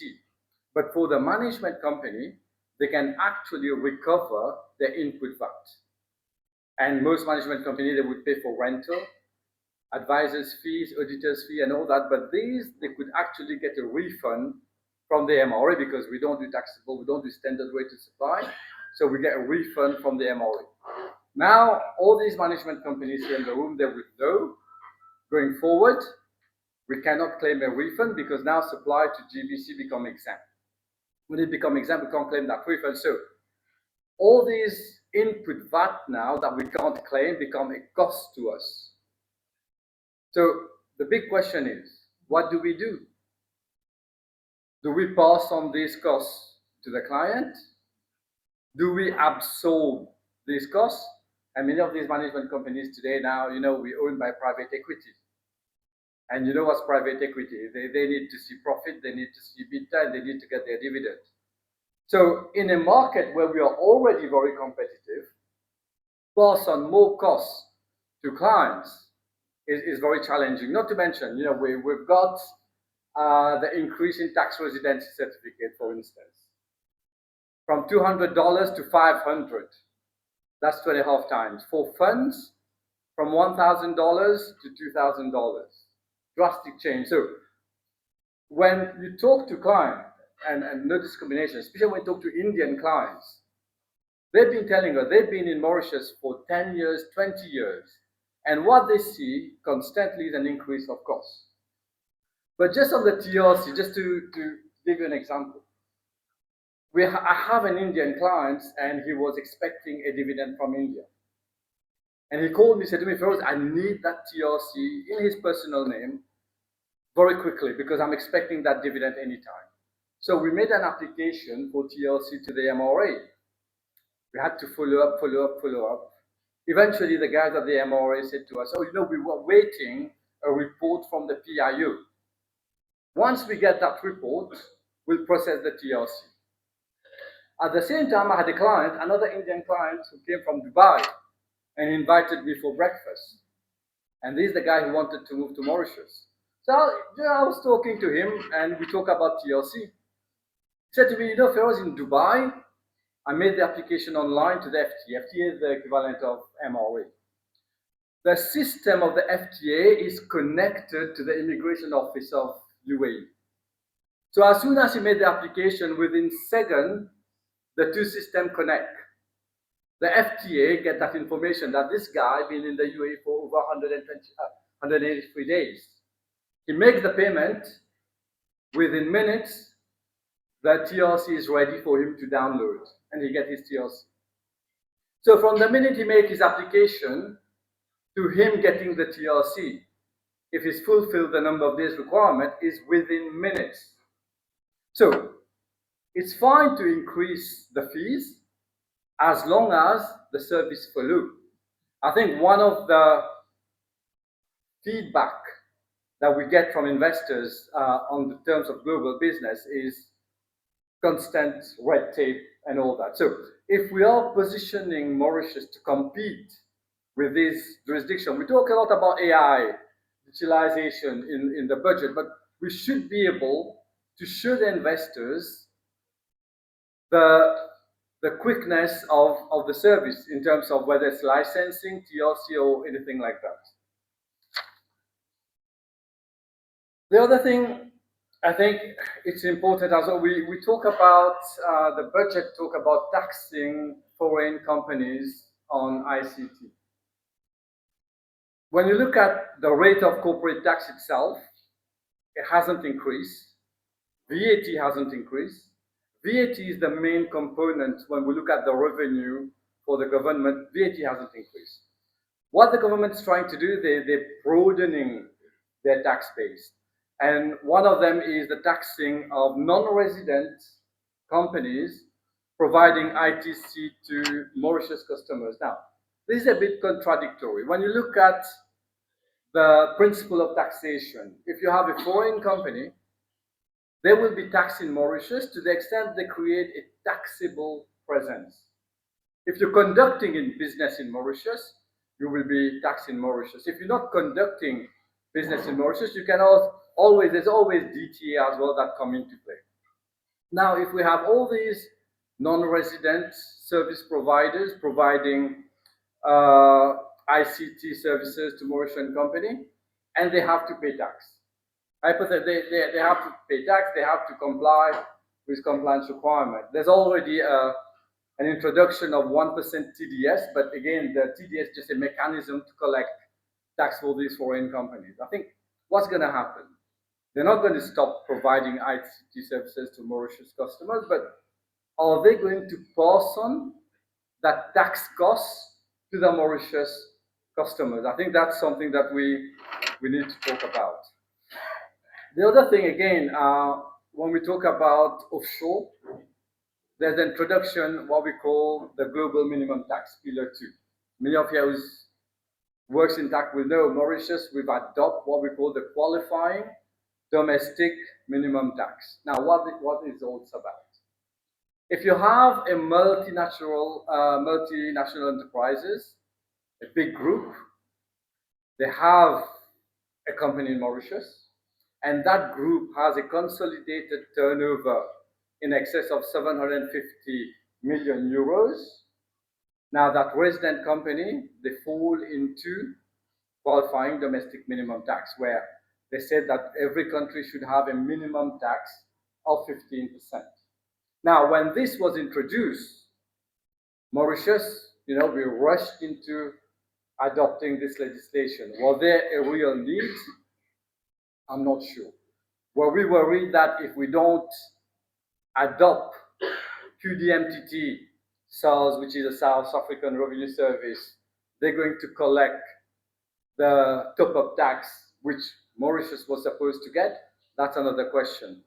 But what's happening in the budget now? Before I talk about the budget, so QDMTT was legislated in the Income Tax Act, in the Finance Act last year, and there was supposed to be a regulation coming out so that we actually can work out the components to calculate the top-up tax. Also, if we're telling a group, give away your partial exemption and pay tax at 15%, there need to be some incentive for them as well to pay tax at 15% in Mauritius. Now, we all know the very famous Philip Baker. He came to Mauritius in January. I met him. There was a session with tax practitioners, and the MOE was supposed to come out with some kind of regulation so that we can actually work out the QDMTT. The first filing was supposed to be in April. It got pushed to June 2026. All March year-end 2025 was supposed to do the QDMTT filing in June 2026. And we are today the 23rd, and the regulation is still not out. So it's good.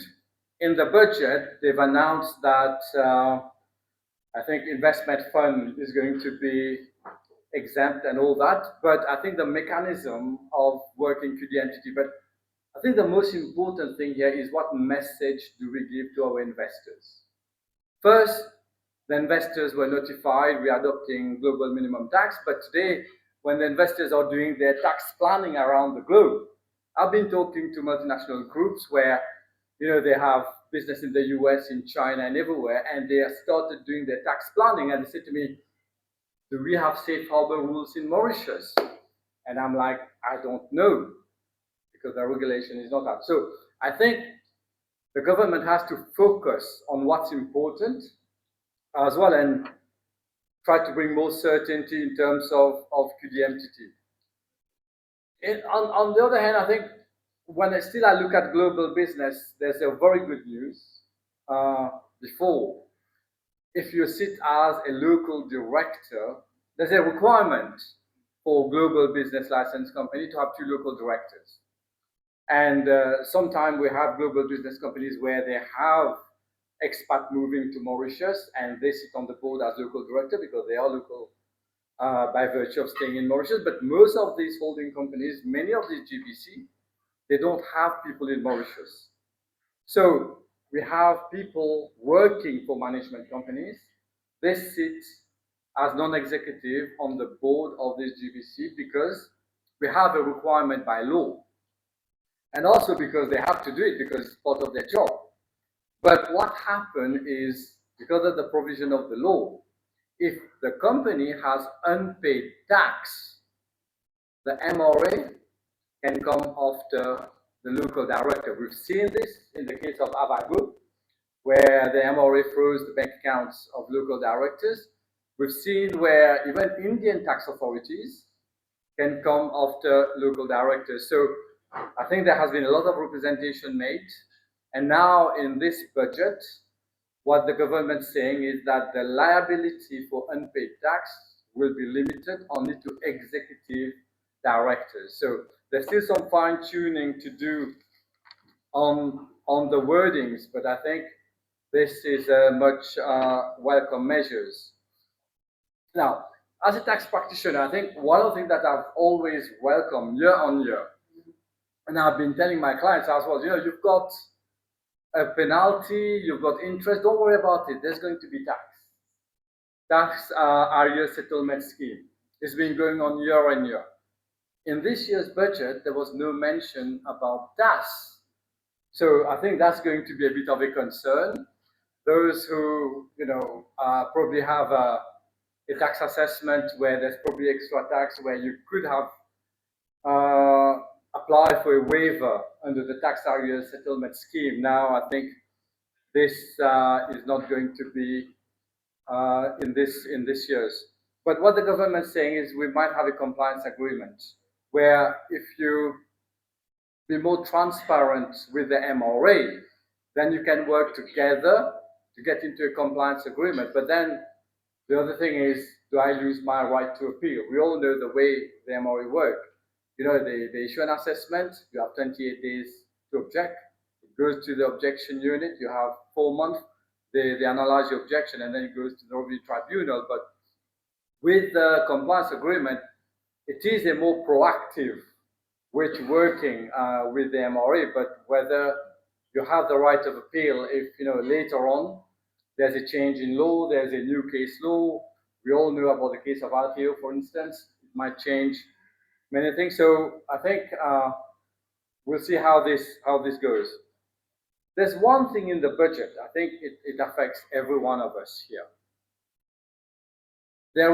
I've always seen CSG as a tax. I'm not sure about you guys, but the 3% we pay CSG, I've always seen that as a personal tax. I thought I was going to get a pension because of that, but even now that's questionable. So I might need to contribute more. Whether I'm going to get a pension, that's another question. But what the budget says is that they're going to abolish CSG and PRGF. And now it's going to be revamping the National Pension Fund. PRGF, those employers who does not have a private pension for their employees, they have to pay 4.5% to the MRA. But the new NPF says the employee over 50,000 rupees will still pay the 3%. But the employer now will have to contribute 10.5%. Now, this 10.5% is the employer's contribution for CSG of 6% and the 4.5% PRGF. Now, the question that I ask myself is, right now I'm at IQQ and we've got a very generous pension contribution where IQQ is contributing and I'm contributing. But if IQQ or any other employer, they still have this private pension for now, but if they have now to contribute that 4.5% to the National Pension Fund, what happens? Will they continue to contribute into your private pension, the one that the company gives, you contribute and they contribute, on top of paying the 4.5%? So I think this is something, I'm not sure how this is going to work. So that's a bit, I think I found this a bit worrying. In terms of, we talk of banks, every year the government, they see banks as cash cow.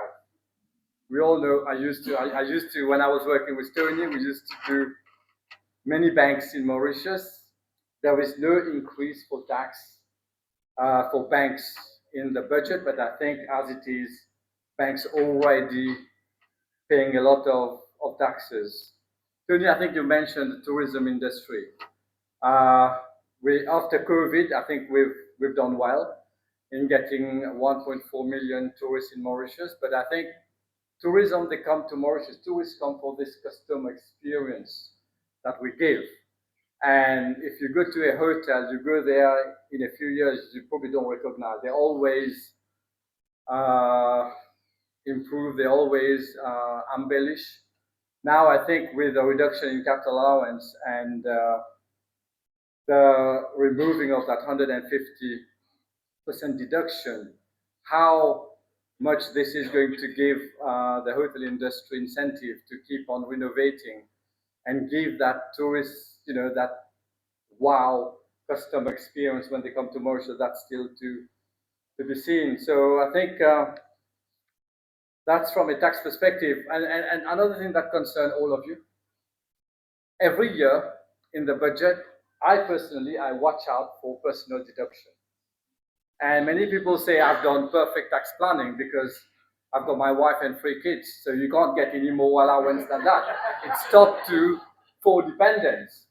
But this year, there hasn't been any mention of increase in personal deduction. We all know cost of living is going up.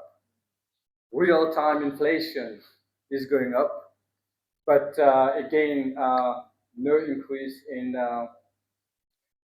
personal deduction. So I'm not covering all tax measures. I think in a nutshell, for global business mostly, I've covered. So where does this leave us? I don't want to sound pessimist, but I think coming from an offshore sector, from a global business, I asked my business development team, if today we have to travel and we have to go market Mauritius, what are we going to market?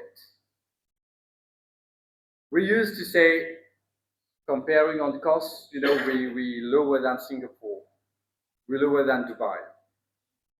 Even cost is increasing. We look at South Africa, we just say, these South Africans, they feel safer in Mauritius. They come to Mauritius, they feel safer.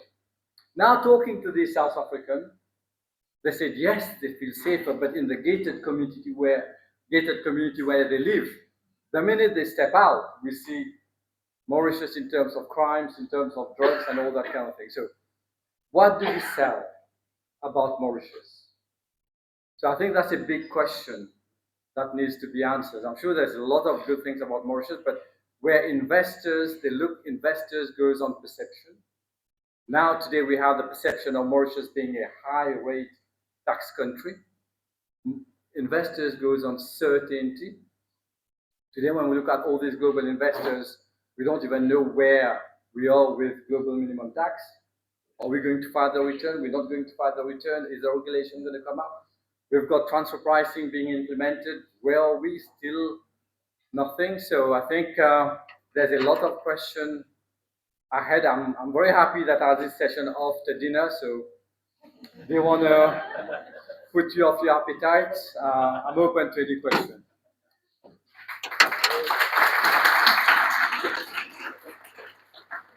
Thank you very much to the world for that insight about taxation and other things are changing. I've got one question for you, and then of course we'll open to the floor. The budget introduces the new personal income tax ban of 35% on chargeable income exceeding 10 million, erasing the former fair share contribution. We'll give it about that. There was, while numerically this affects a relatively small population, the symbolism matters greatly for investor perception. Right. What it means. Particularly for high net worth individuals and senior executives considering Mauritius as a domicile. How do you read the signal this sends to the international talent and capital attraction agenda, particularly relative to competing jurisdictions? Well, I think I've already mentioned, I've actually spoken to some of the people who wanted to move to Mauritius, and like I said, initially what we thought was temporary is now becoming permanent. So it is a deterrent of, say you want to bring a fund manager to Mauritius, you want to bring an investor in Mauritius where they can actually work and bring people, bring substance more to Mauritius, is definitely when they read the big lines, it's definitely something that makes Mauritius less competitive, especially where we compare ourselves with 24% in Singapore and no PAYE in Dubai. So I think this is going to backpedal on Mauritius. I think in at least where investors, they look at Mauritius at the first glance. So even foreign talents, probably not much about if we have the diaspora Mauritian people coming back to Mauritius, but if we want to set up, we promote regional headquarters administration license in Mauritius, where we try to bring country head from other countries like try come and live in Mauritius, but I think that's going to make them think twice. Thank you very much. Any question from the audience? Taxation?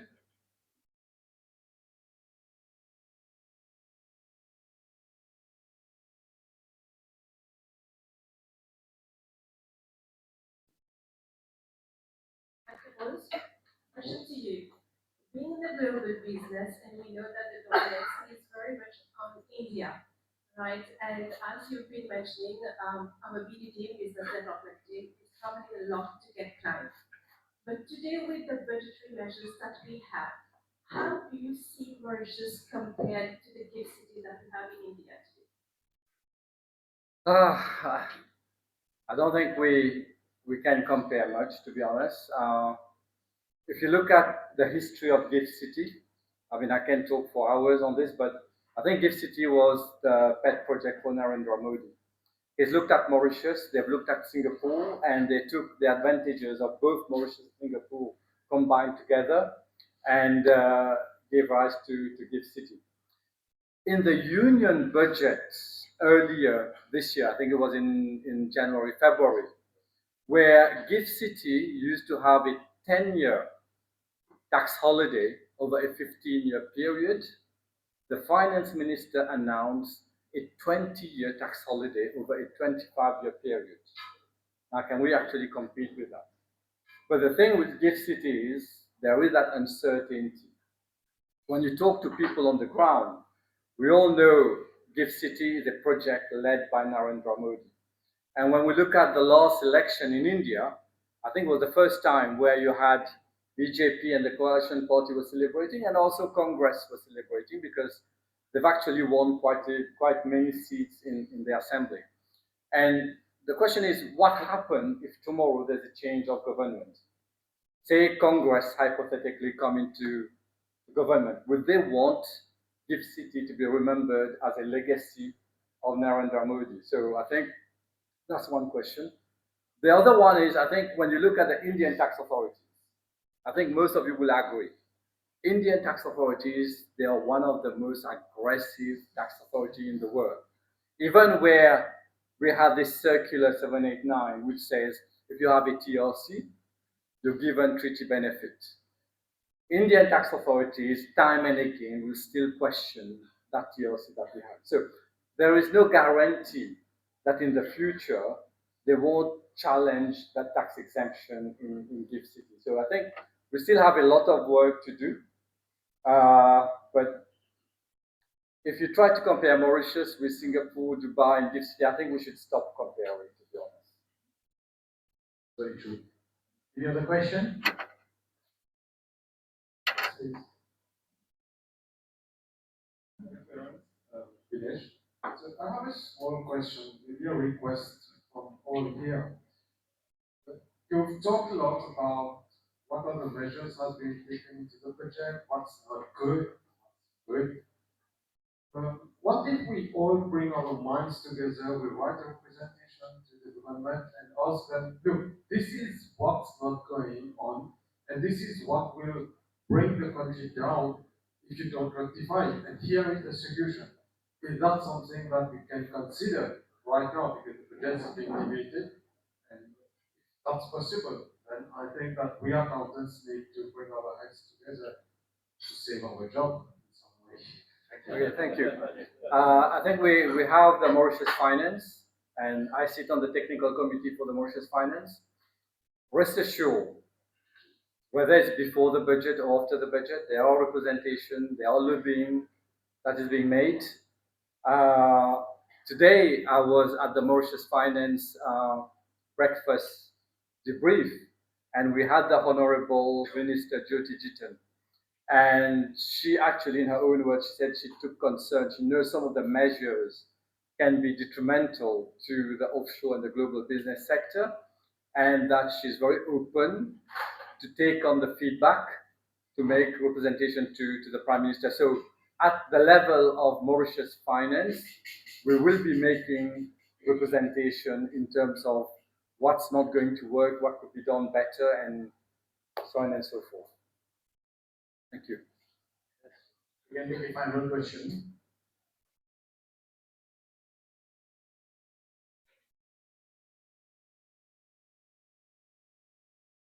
Good afternoon. I am the Minister of Financial Services. I just wanted to piggyback on this question. So yes, Mauritius Finance does representation, but I hope maybe many of us don't know that there is the Financial Services Consultative Council, whereby the private sector, key stakeholders from the private sector act as a think tank. So this is not only pre-budget and post-budget, it's full year round, they meet every month. So if you as accountant, we as accountant have any concern regarding specific topic regarding to financial services, there's a channel that you can do. Either you write to Mauritius Finance if you're a member, or you can write to the ministry directly, and those doléances vont être prises dans le Financial Services Consultative Council. Merci. Thank you for the information. So a couple questions, a quick announcement. We have a car that has hazard lights on, 7797, October 14. The Nissan Juke. I'm not sure how much battery is still there. Maybe it's still high. So I'm not sure if it's any more hours here. So 7797, October 14, red Nissan Juke. Thanks, Sophie. So, ladies and gentlemen, we say big thank you to Ferron and a big round of applause. I now have the pleasure to welcome our last speaker, right, but not the least in terms of talent, in terms of value that he can bring in. I have the pleasure to introduce my good friend, Afzal Ibrahim, a great fan of Manchester United. Chartered accountant by profession, Afzal is co-founder, partner of Kick Advisory Services, a boutique corporate finance firm licensed by FSC, focusing on M&A, fundraising, both equity and debt. Kick Advisory clients are from Mauritius, expanding now into East Africa, Dubai, and India. Afzal previously served as Deputy Group Managing Director of BDO in Mauritius and regional offices. Prior to his tenure to BDO, he worked at HSBC Mauritius, British American Insurance, and Deutsche Bank. He will close tonight's substantive discussions by examining the budget through the lens of social indicators and ESG, asking whether the commitments made on coastal erosion, renewable energy, just transition, and social protection are matched by the governance architecture, the reporting frameworks in place, and the accountability mechanism that will make them real rather than theoretical. Afzal, floor is to you.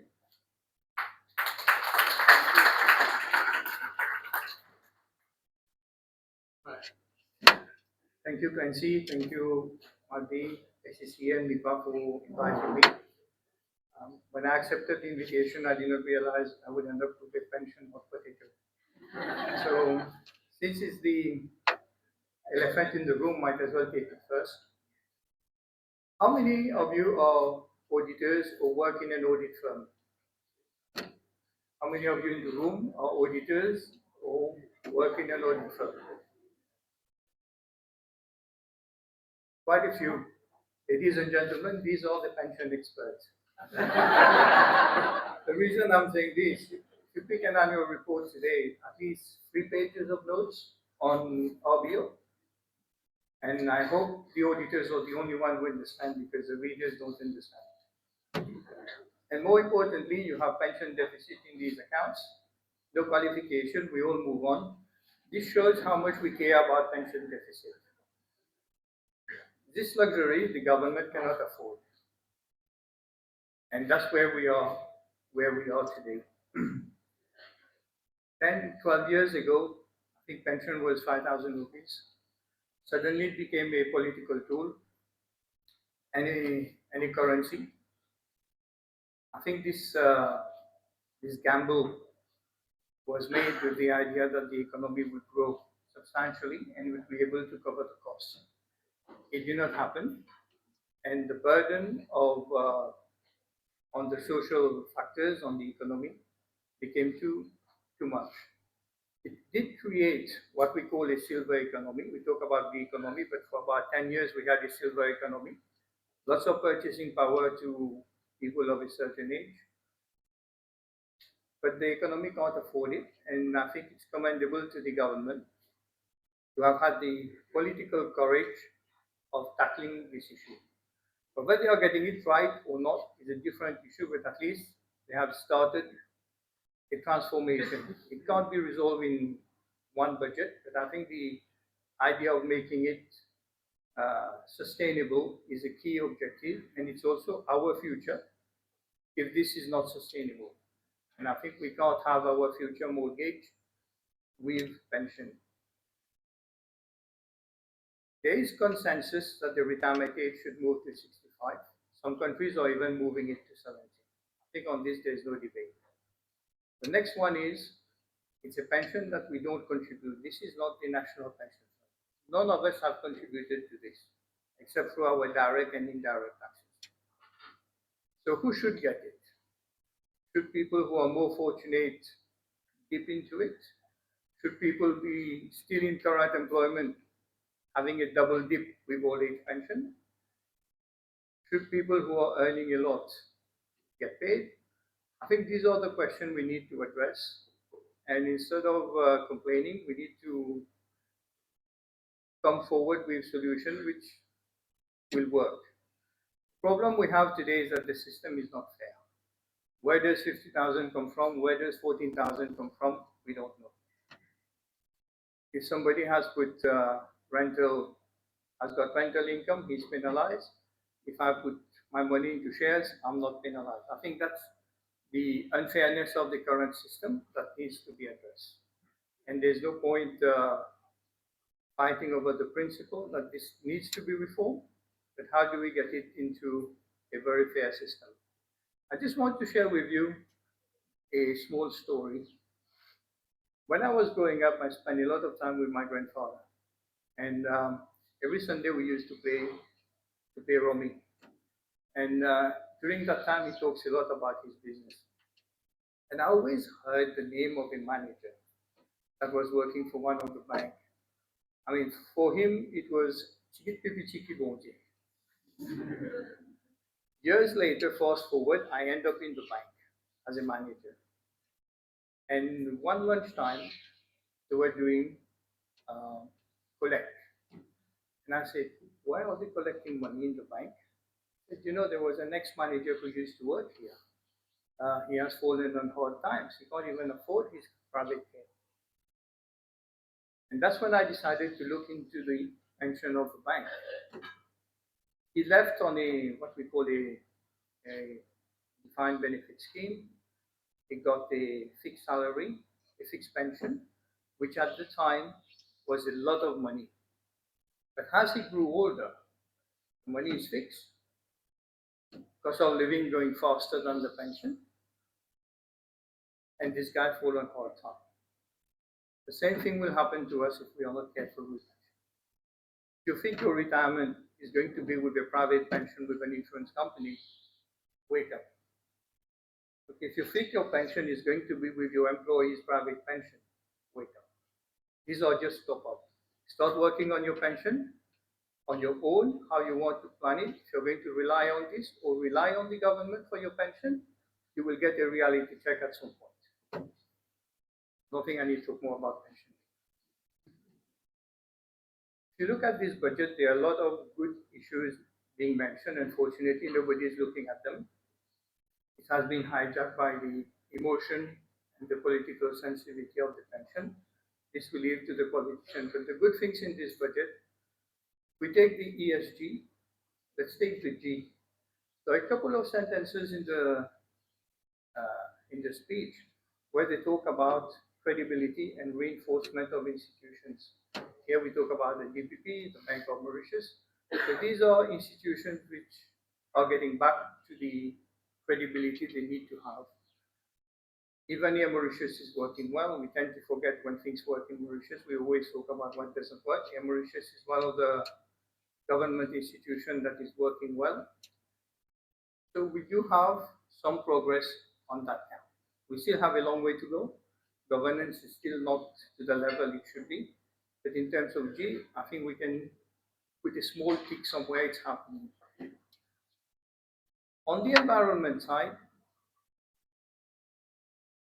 there's a big investment into coastal rehabilitation. 4 billion rupees have been earmarked. But at the same time, there's investment about 20 aquaculture in the lagoon. I'm still not reconciling the two because aquaculture into the lagoon is something that pollutes the lagoon. So how are we going to have safeguards and institutions to protect the lagoons with 20 aquaculture? Nice to have, do we need it? Is it must to have? How do we reconcile it with our environmental goals? Is a big issue. The next is about energy. There's a big drive. CB has put up a very big tender. We are encouraged to put solar on our roof, but it's still not clear whether this is legal. Are we going to use that rooftop solar for our own use, or do we have to sell it to CB and still buy from CB and then get a saving at the bottom? That is still unclear because there was a communique not a long time ago that CB said it's illegal if you're going to have your rooftop and use it. You have to sell it and then buy from them. There's a logic in this as well. There's a logic in using it. But we need clarity before we invest. And the investment is very expensive. I checked on my rooftop. I got a cost of about 700,000 rupees. I'm paying 6,000 rupees a month. That's 10 years payback. However, I love the environment. A 10-year payback doesn't make sense. So this is a challenge we have to have. The next issue which hasn't been addressed is the heavy taxation we have on diesel. There's a big difference between diesel and essence. One is a consumption item, the other one is a production item. And a lot of factories depend on diesel, transport, lorries, logistics. So this is what escalates. So on one hand, we are doing certain things right, but there's also a bit of anomaly which needs to be addressed. The budget does not talk about biomass. I think that's a big resource we have. And if we can unlock this, we should reduce our dependency on fossil fuel. The fossil fuel keeps increasing, and we are at the mercy of one missile in the Middle East, and we'll be all in trouble. Now it's going back to a decent level, but you can't have a business plan and saying, well, it should be $70 today or 125 when some crazy guy starts firing. And we are far from this market, so we have a bit of an issue. For me, these are things which are not coherent in an approach. On the social side, there's a lot more coherence and there's more deep thinking in the way it's being addressed. To start with CSR, you're now saying 75% will go to government. Is this good? Is this bad? Is it better served? It depends how it's being served. At the moment, private sector thinks that CSR means charity. I think we need to go beyond just giving handouts. There's a lot of issues to be addressed, especially with employees. employees' welfare, employees' mental health. I think all this can fall into a proper thinking for CSR. There's been a huge budget for healthcare, but I don't know if you have realized in the budget there's something very interesting. Life expectancy is increasing, but the quality of it is not. So we are living longer. We are also becoming a big burden in terms of healthcare because of our quality of life, the quality of food we eat, and this is causing a big issue. It's being addressed in the budget with a lot of investment going to go towards education on the quality of food, on bringing experts from overseas into the medical support, nurses. I mean, there's a whole package. If you go through the healthcare sector, there is a coherent approach on how to move from making you better at the clinic, but also the preventive. The preventive is a lot being talked about in this budget, and just hope they walk the talk. What is also interesting is on the social front, they are putting a lot of investment on children's education with specialist teachers, psychological support for children who are not exactly like everybody else. You know, they are putting a lot of investments on that front. And I think that's going to help the society going forward if we start tackling some problems at source. So for me, on the social side, the budget scored very highly. There's a vision, there's a coherent approach. On the environment and energy, there's a little bit of not very coherent, but there's a start. And governance, we still have a lot to go. And Kenzie, I end here. My last word to you is ACCA is offering you cocoa bum. Eat well because next year it will be more expensive. Thank you.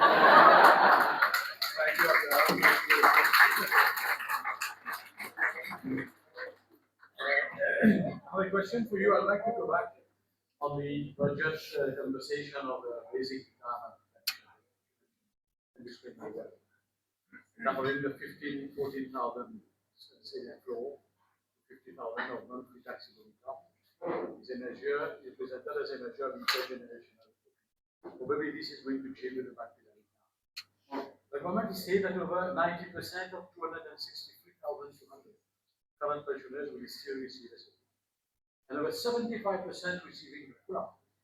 Observe, from an ESG and social impact lens, how do you evaluate the adequacy of this social flow? And what are these vulnerable cohorts, such as informal sector workers or women with interrupted employment histories, who fall through the gaps of the scheme? I think there's a lot of miscommunication. I don't think all the numbers are there, but the impact is different. We need to see whether the people who deserve less are being served or not. See, the fairness table is very simple. Those at the higher end should be excluded. I think that line can be drawn very quickly. Whether 50,000 is the right number. I mean, to earn 50,000 post-retirement, you must be a real star. Let's face it. Okay? Whether by rent or you must be very smart to be earning 50,000 rupees per month after retirement. You know, not many people can do that. If you look at the deposits, 50,000 a month gives you 600,000. To have 60,000 interest, divide by 5% will give you the amount of money you should have in the bank. Okay, you must be really smart. So that line, I think it's fair. Those at the bottom is also fair, easy to draw. Plombier, maçon, etc. Easy to draw. They have reached a certain age. They need to get it. They get it full. It's easy. It's that middle gap where the fairness is not working. Some people are finding it difficult. And since when this has become an acquired right, I don't know. It was 5,000 recently. And in 10 years, it has gone to 15. It's not sustainable. If there's a bit of a reduction, who is getting worse off? Problem is people have made their budget when they have started getting it and have used it. So now this is causing a little bit of pain. So that's where they need to have a fairness mechanism in between. And whether it should start retrospect or it should be going forward. I think that's the message to the government, to bring some fairness in the equation. Thank you very much. Any question from the floor? Okay, Abdullah, thank you very much. Yes, Abdullah, and that's your question. The first one, Abdullah. Sorry.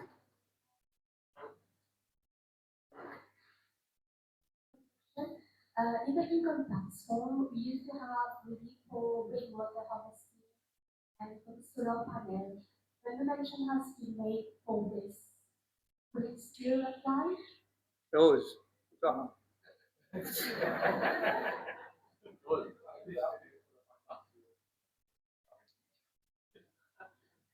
think we have to wait for the finance bill, because there hasn't been anything in the budget about providing more incentives. It hasn't said that's been removed or new thing has been added, so I think we'll have to wait for the finance bill. Thank you, Abdullah. Big approach for Abdullah.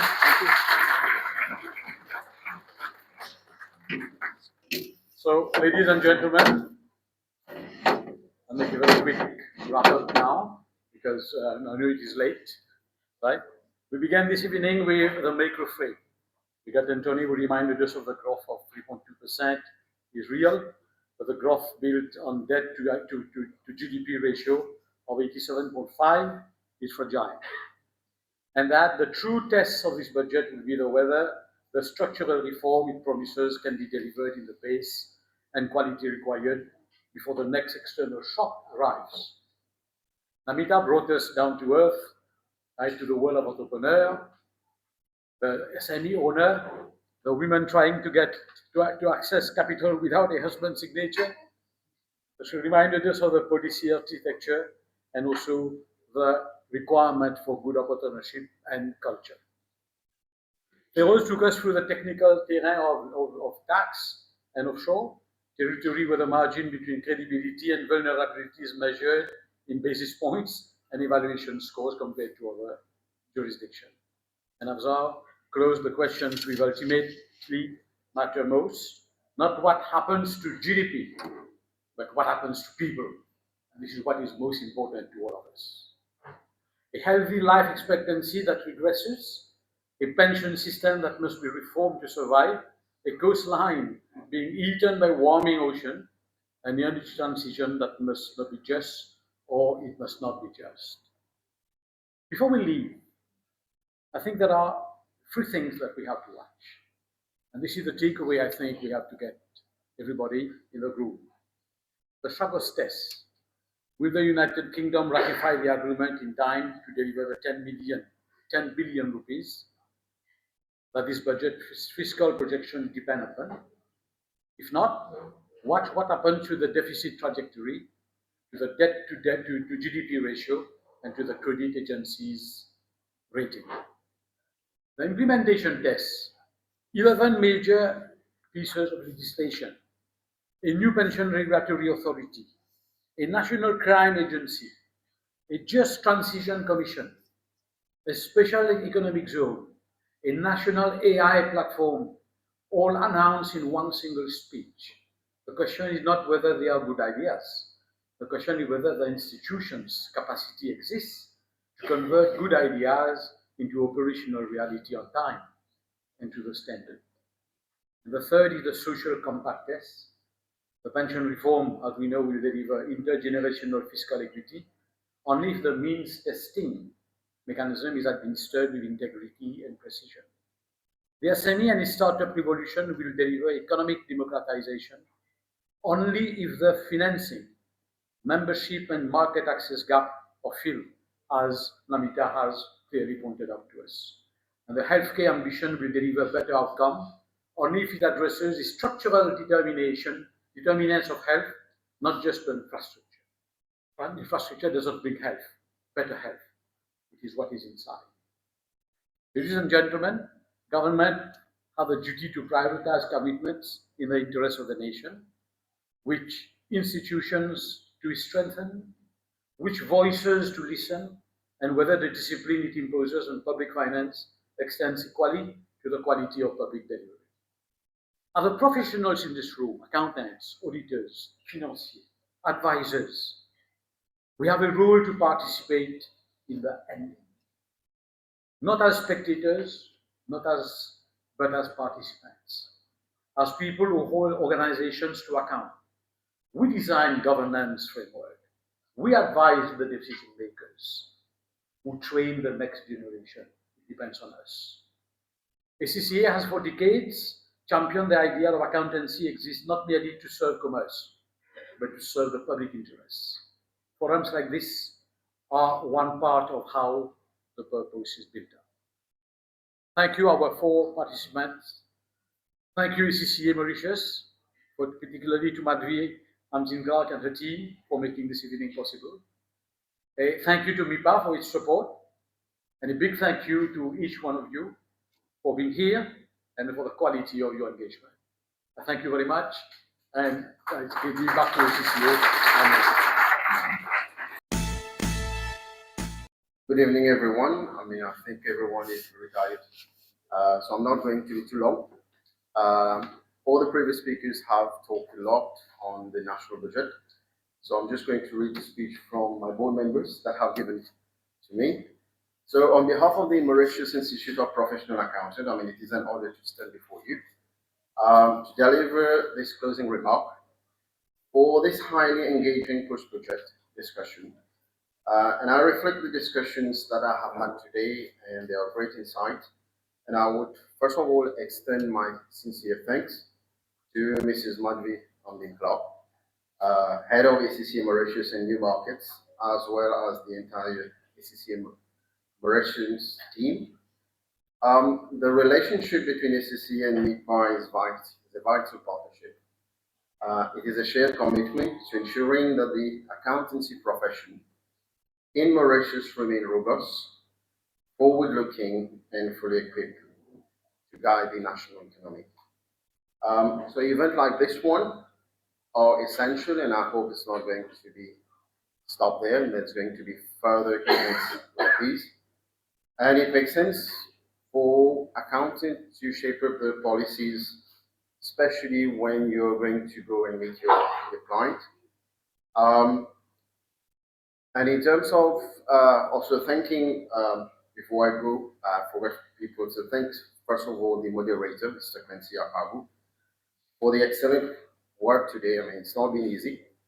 So he has guided a vast and complex set of topics with great skills, ensuring that our conversation remains focused and highly relevant to our day-to-day practices. Well, 4 days ago, the 2026-27 national budget was presented, built around a vision which is future-ready economy. We saw a clear shift in the tone from the government. So talking about simply recovering from past global shock is not the talk. The narrative has now moved firmly towards, as you've said, Mr. Anthony, transformation, digital acceleration, and resilience. And we've seen that there are lots of issues, pros in the budget, cons in the budget, and there are also a lot of question marks, especially artificial intelligence is a big word, but how are we going to do it? We talk about SMEs, that's also a very important issue, and it has supported the Mauritian economy for quite a while. And then we talk about taxation, which has a lot of implication, especially for the financial services sector, and especially for us accountants. And then the last one comes to the issue of ESG, which is also getting central to the long-term resilience of Mauritius. So I think that would be, there are different other topics that we can talk about, but these are key themes that we discuss this evening. So the exact question is what our distinguished panel has helped us to answer over the past 2 hours. We can take some key takeaways and we can reflect on, and probably that will be ongoing discussion for the next 2 or 3 weeks. And it might be some kind of vicious argument, especially in the parliament. But then what matters is the national interest. The budget sets the direction, but what is important is the execution. And there has been a lot of issues in terms of execution. So our sincere thanks also goes to the panel of speakers that have dedicated their time. So first of all, I would like to thank Mr. Anthony Lung Ching for his clear analysis of our economic indicators and the new industries shaping our future. Thank you, Mrs. Namita Jagona, for highlighting the vital sector of the SMEs and inclusive growth. And I'm also grateful to Mr.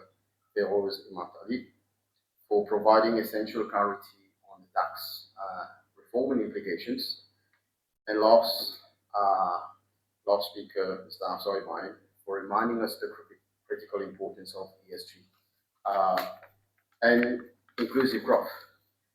Now, when we step back and look at these elements together, the push for artificial intelligence, the support of startup, the complex tax environment that is evolving, and the absolute necessity of ESG, there's a clear kind of picture for what would be for the modern accountant. So there's a lot of expectations from the clients, and it's no longer the traditional accountant being a pure bookkeeping keeper. And the expectations would be from the client perspective, the accountant is expected, what is it for me in the national budget? And as accountants, you're expected to bring light into what would be the implications for the accountant and what are the benefits and what are the challenges for your clients. Yep. This is exactly, why forum like this one are important. It's not about earning 2.5 CPD. I mean, most of you, some of you might just be here. Yep. But the point is not about CPD. The point is about professional learning. That's one thing, but at the same time is taking into or being part of national interests, which keep evolving, and also you as accountant trying to navigate from the complex, ever-changing financial landscape. As regulatory body for accountants in Mauritius, MIPLA is deeply committed to support you through the transition. We understand the pressure that you face, whether you're a sole practitioner, a partner in a major firm, or working in the finance department of a corporation. So we will continue to work closely with ACCA and other stakeholders to ensure that you have the resources, training, and the advocacy for you to succeed. As we prepare to close this evening, I ask you to take insights gathered here, your office tomorrow, reflect on them, share them with your teams, proactively reach out to your clients, employers, to discuss what the budget means for them. Okay? Our value as professionals is defined by our ability to provide clarity in times of uncertainty. And there are lots of uncertainty, a question mark that would need to be addressed in this budget. Let me once again extend my deepest gratitude to our moderator, Mr. Apawu, and to our outstanding panel of experts for their time, their preparedness as well, and their generosity in sharing their knowledge. Thank you to the ACCA Mauritius team for organizing such a seamless, high-quality event. Most importantly, thank you all of you for being here this evening. Your presence demonstrates the strength of your curiosity and dedication to the Mauritian accountancy community. Well, I wish you all great success as we navigate the financial year ahead. So please enjoy the rest of the evening and drive safely home, and probably avoid drinking and also not take too much sugar, because sugar is getting more expensive. Thank you.